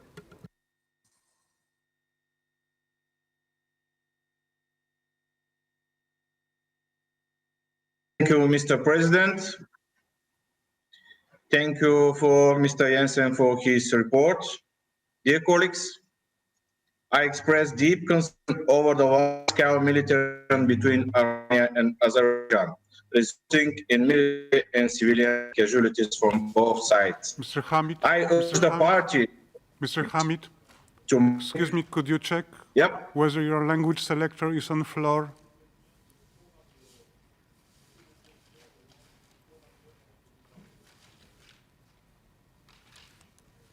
Hello? Hello? Yes, Hello? please. We hear you.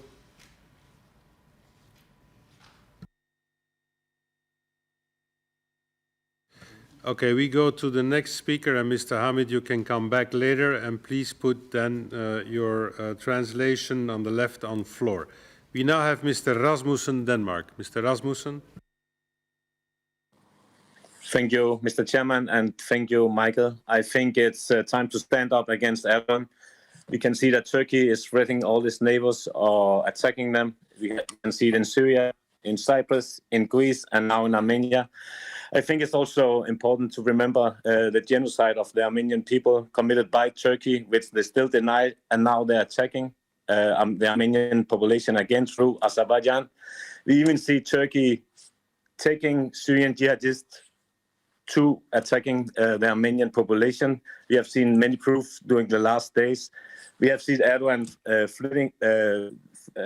making threats against the Armenians, also to European countries. We've seen journalists imprisoned in Turkey, also those who actually write about this. We've seen Turkey supporting jihadists in Libya, in Syria, and we actually see our colleagues in Turkey who is against this being put into prison. So it's time to say stop to Turkey, and it's time to hear our voice, because it's not it's not about Azerbaijan and Armenia. It's also about Turkey to stop this. Thank you. Thank you very much. We now have Mr. Maniero. Mr. Maniero, you have the floor.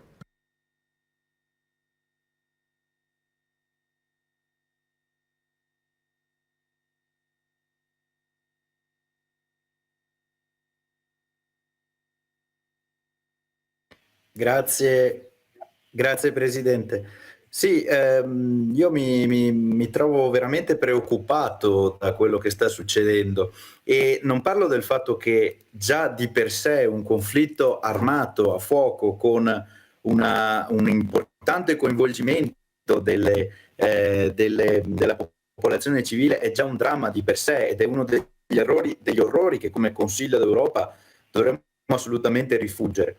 Ma mi preoccupa che appunto noi stiamo vedendo un'offensiva che, a detta di fonti istituzionali di altri membri del Consiglio d'Europa, io prima citavo il capo di Stato francese Macron, ma qualche giorno fa anche il capo dell'intelligence estera russa ha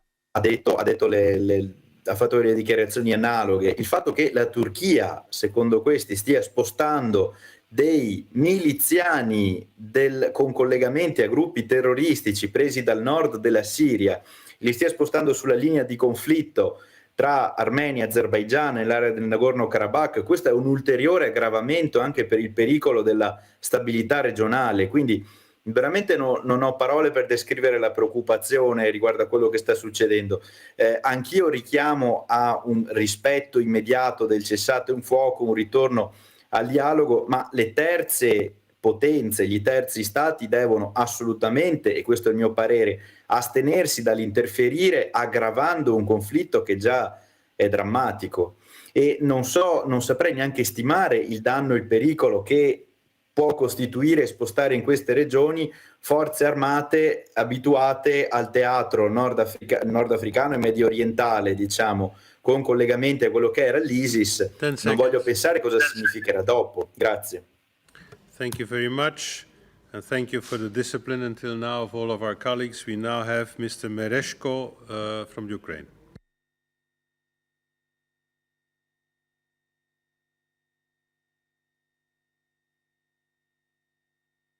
Dear colleagues, the key to the solution of this conflict is very simple, namely international law, strict observance of international law. First of all, observance of the UN Charter and implementation, complete and total implementation of 4 obligatory resolutions of the UN Security Council. And what does international law say about this conflict? What do the Security Council resolutions say? How it should be solved? These resolutions say that the matter is very simple. The occupying state, which is Armenia, should withdraw unconditionally and totally withdraw its occupying troops from the territory of Azerbaijan. As simple as that. And this withdrawal will be the first step towards durable peace in the region. Thank you. Thank you very much. We now have again Mr. Hamid on the line. Mr. Hamid.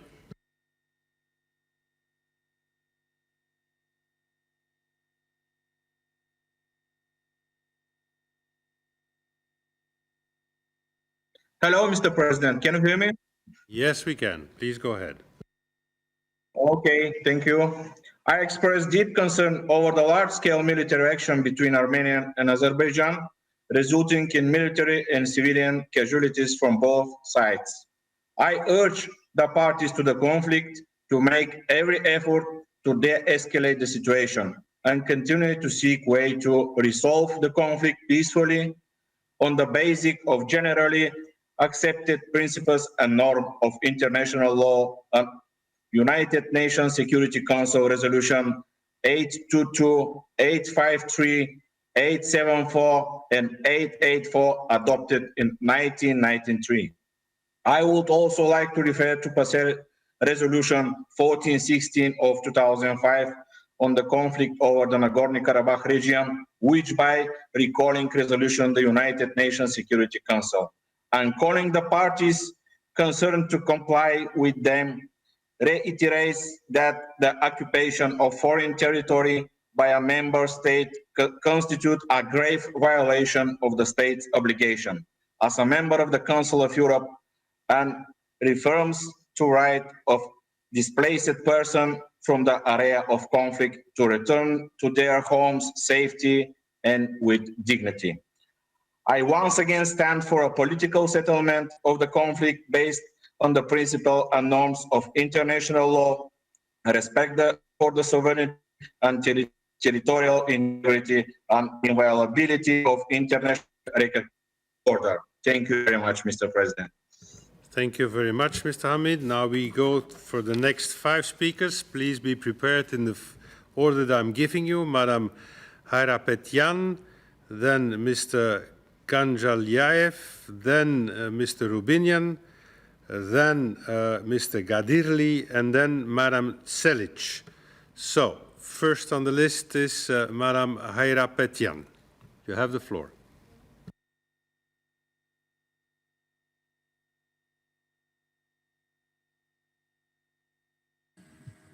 Dear colleagues, gentlemen. Thank you for initiating this very.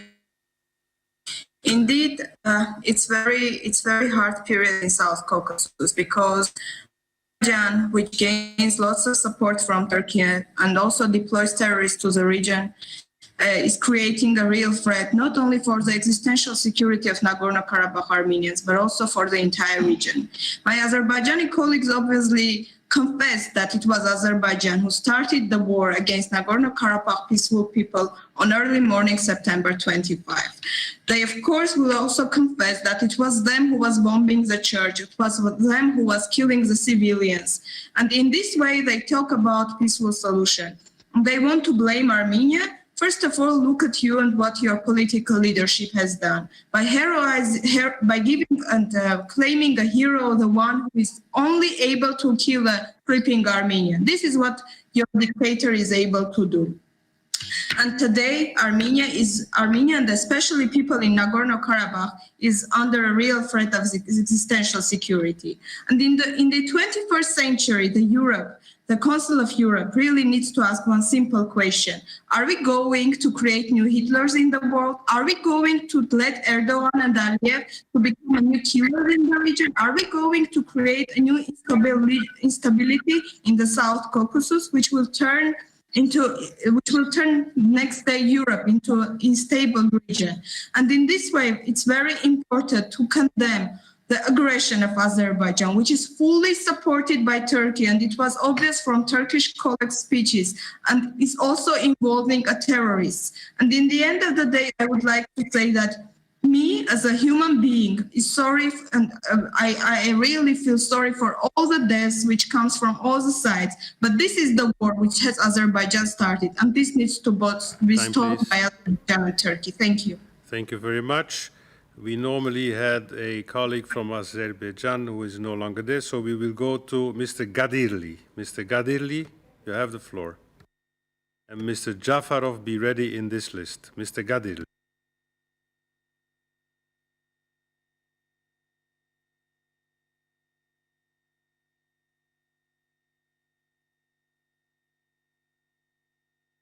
Hello? Do you hear me? You have the floor. Do you hear me? You have the floor. Please proceed. Sorry, it's because of the internet connection. First of all, thank you. I want to thank Mr. Jensen for his introductory notes. And of course, this is the Parliamentary Assembly has a legitimate right to discuss this issue. But let us be clear on what we are talking about. As a lawyer myself, I'm a great fan of terminological clarity. First of all, there is no conflict between two principles, territorial integrity and self-determination of people. There are some contradictory interpretations by lawyers in academic writings, but in practice, especially if you look at the case law of the International Court of Justice, starting from the Western Sahara case, you will see that territorial integrity is in priority, prevails over the right to self-determination. Then obligations of member states within the Council of Europe are important, but they do not prevail over the right to self-defense stemming from the Article 51 of the United Nations Charter. And this is exactly what Azerbaijan is implementing. Third, there is no such thing as principle of peaceful resolution of conflict. If you read carefully all the documents of international law, you will find that there is a principle of peaceful settlement of disputes. When a dispute develops into a conflict, the right to self-defense comes into effect. This is also very important. Now, Turkey is, if you want to call it a player, it's definitely not a third player, it's a fourth player, because third player has always been Russia, and it has always had a detrimental effect in our region. As for calls for ceasefire, we had a very bad memory about that, because all the security members, national security, United Nations Security Council had calls on peaceful resolution and calls for ceasefire. Time, please. But they have not implemented, and after each such call, Armenia occupied some other areas of Azerbaijan. So, I'm sorry for taking. Thank you. Sorry. We now go to Mr. Rubinian. Mr. Rubinian, you have the floor.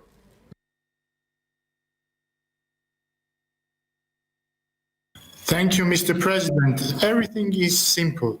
On September 27th, Azerbaijan attacked Nagorno-Karabakh with military and political support from Turkey. Also, Turkey deployed terrorists, jihadist terrorists from northern Syria to the war zone. Also, Turkey has F-16 destroyers, one of which has shot down an Armenian plane inside the territory of the Republic of Armenia. These are all proven facts. I have sent some of you the videos of those jihadist terrorists which fight against the people of Nagorno-Karabakh, the ethnic Armenian people of Nagorno-Karabakh. And quite frankly, I want to address those of you who put an equality mark between Armenia and Azerbaijan. I am amazed. I'm amazed because the situation is the following. There are 150,000 ethnic Armenians living in Nagorno-Karabakh. Every village, every city that the Azerbaijani armed forces and jihadist terrorists enter will result in all ethnic Armenians living in those cities either killed or be subjected to an exodus. This is the situation. It's not the time to call for ceasefire, call everyone for ceasefire. There is one side, there are two sides which don't adhere to the ceasefire. It's the Azerbaijan and Turkey. Don't put artificial equality marks between those who are about to be subjected to genocide and those who are using terrorists and attacking civilian populations. Don't be silenced, and it's your choice. Are you going to allow another genocide, another ethnic cleansing happen on the territory of Council of Europe or not? It's your choice. Thank you. Thank you very much. We now have Mr. Jafarov. Mr. Jafarov.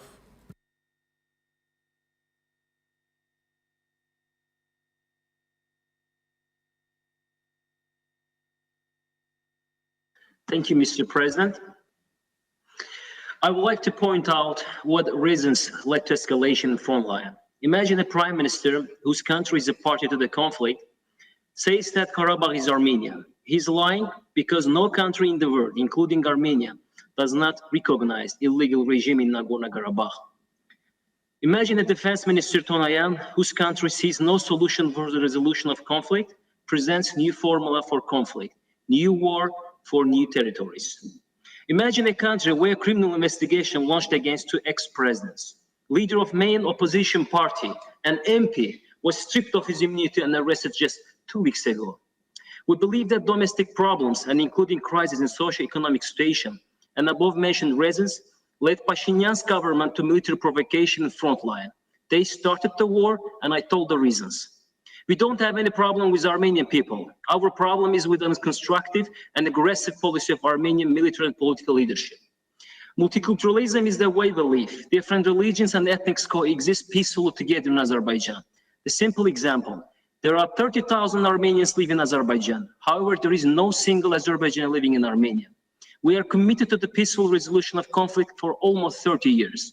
And 30 years means we are a peaceful nation. But do you want us to wait for another 30 years? Or do you want us to forget our homeland? Why OEC, and including this assembly, did not condemn provocation of Armenian leadership? Armenian aggression is also against the interests of this assembly. They attack the pipelines, which contributes regional energy security of EU countries to decrease your dependence on alternative energy supplies. French president falsely accused us regarding third parties' involvement.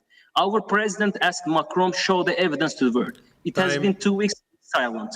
He should apologize for his false accusation. And if he wants to the Armenian people self-determination, he should give Marcel to the Armenians for self-determination. Thank you. Thank you. We now move to Madam Selic from Turkey. Madam Selic, you have the floor.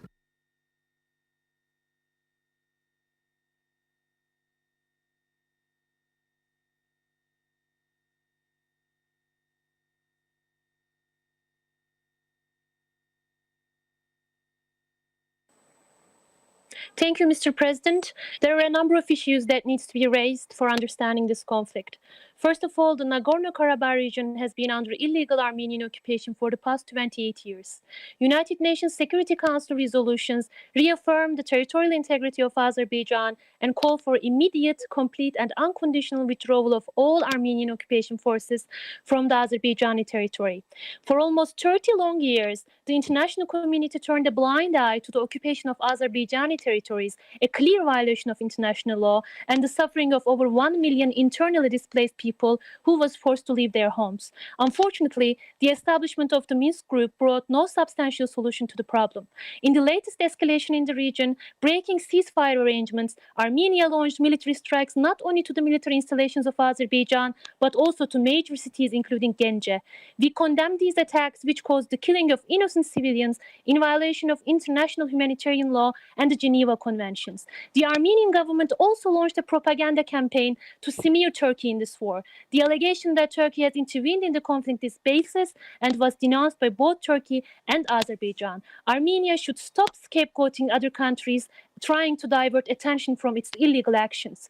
Turkey, since the beginning, called on the international community to facilitate the peaceful resolution of this conflict for preventing more human suffering and maintaining stability in the region. We believe in dialogue and diplomacy to resolve this dispute.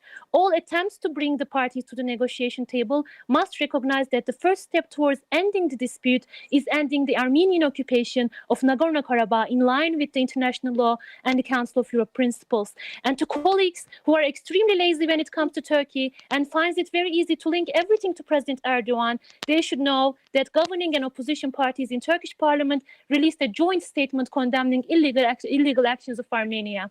This issue is above party political lines in Turkey. Turkey is on the side of international law, and international law is on the side of Azerbaijan in this issue. Thank you.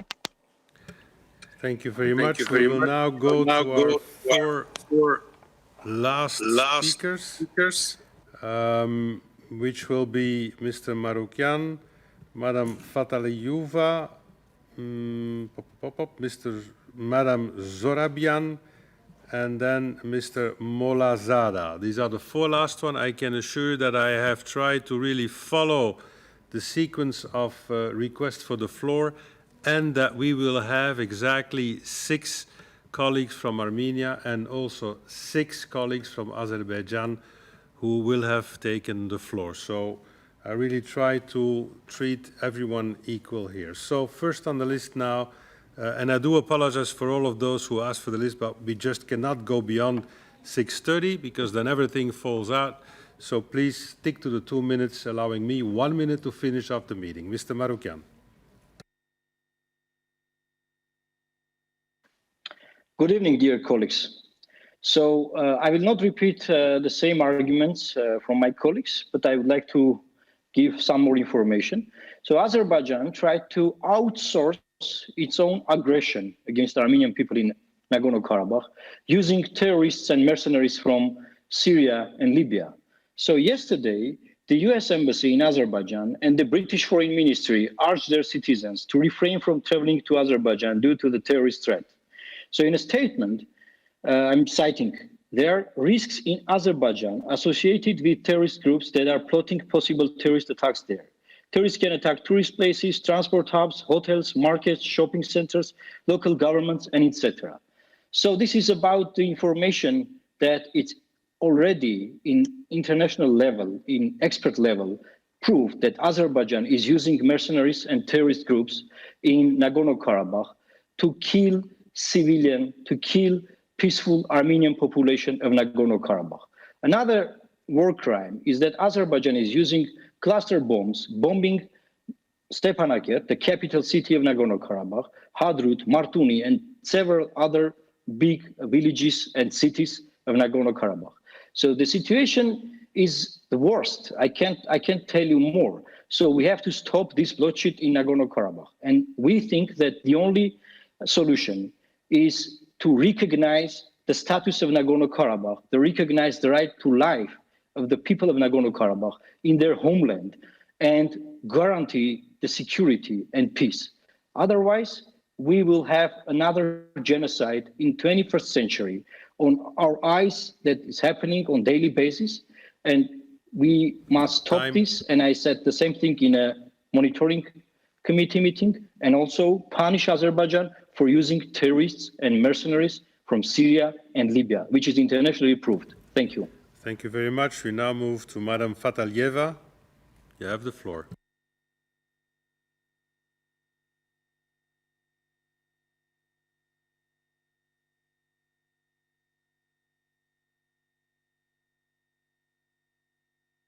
Madam Fatalieva.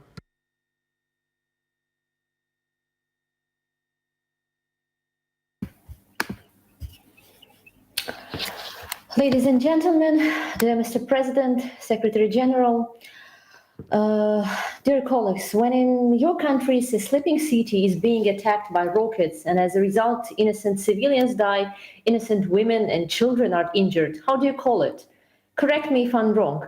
You call it terror. When the second biggest city of Azerbaijan, which is located far from the conflict zone, is being attacked by missiles at nighttime, we also call it terror. I served as a general rapporteur on children in the Council of Europe for 2 years, and I clearly remember how we all together with colleagues from all member states for the well-being of children suffering and being injured, killed in Syria and other countries of Middle East and the other parts of the world, which are even not a member state of PACE. And it's very regretful not to see a proper reaction from the PACE to all these horrors.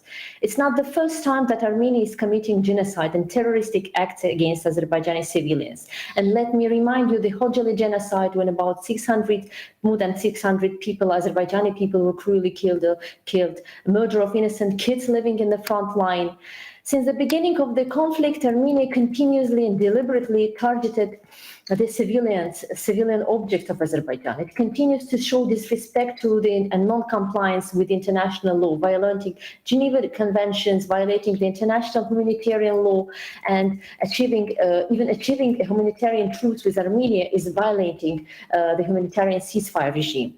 Armenia constantly shows its inability to remain committed to the agreement on a ceasefire for humanitarian purposes concluded by its own highest officials. It's raised acts of aggression, occupation, and ceasefire violation to the level of state policy. In this situation, Azerbaijan, of course, reserves the right to decent reaction and decent actions. And I call on the member states to give the proper attitude, to give the proper reaction to the events going on the front line and in Azerbaijan, because we are fighting for our land, in our land. Thank you. Thank you very much. We now have Madam Zorabayan. Madam Zorabayan.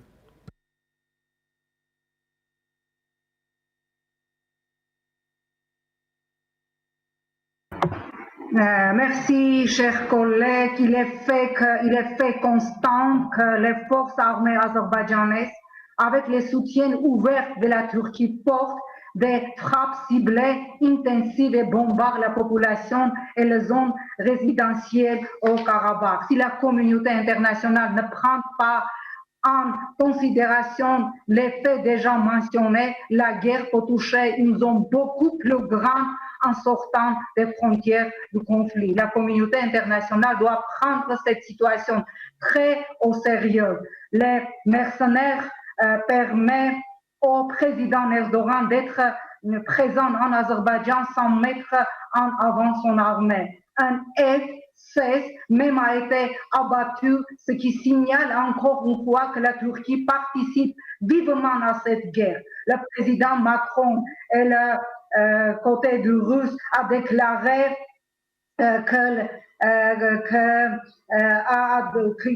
a une information sur la présence de terroristes syriens ou libyens envoyés par la Turquie dans la région. J'aimerais noter encore une fois que c'est une guerre de survie contre la terroriste. Les forces armées de l'Azerbaïdjan ont bombardé la cathédrale arménienne Razanchesos dans la ville de Chouchi. Des journalistes locaux ont été blessés lors des seconds bombardements des forces azerbaïdjanaises visant la cathédrale Razanchesos. Il y avait des civils, femmes, enfants, des personnes âgées hébergés dans la sous-sol de la cathédrale qui ont été blessés. Chers collègues, nous comprenons tous que le droit de vivre sur le sol de cette ancêtre de la population d'Artsakh est menacée. Vous voyez le maillot que la Turquie et l'Azerbaïdjan servissent. Je veux comprendre où est la fin. Si vous ne voulez pas qu'il reste un seul enfant à Artsakh, comme l'a rêvé les gens turcs en 1900. I do apologize. We now have Mr. Molazada. Mr. Molazada, you have the floor.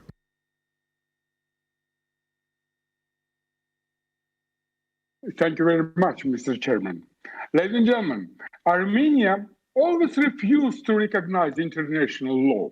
No to UN Security Council resolution, no to European Parliament, no to APCE Assembly resolution.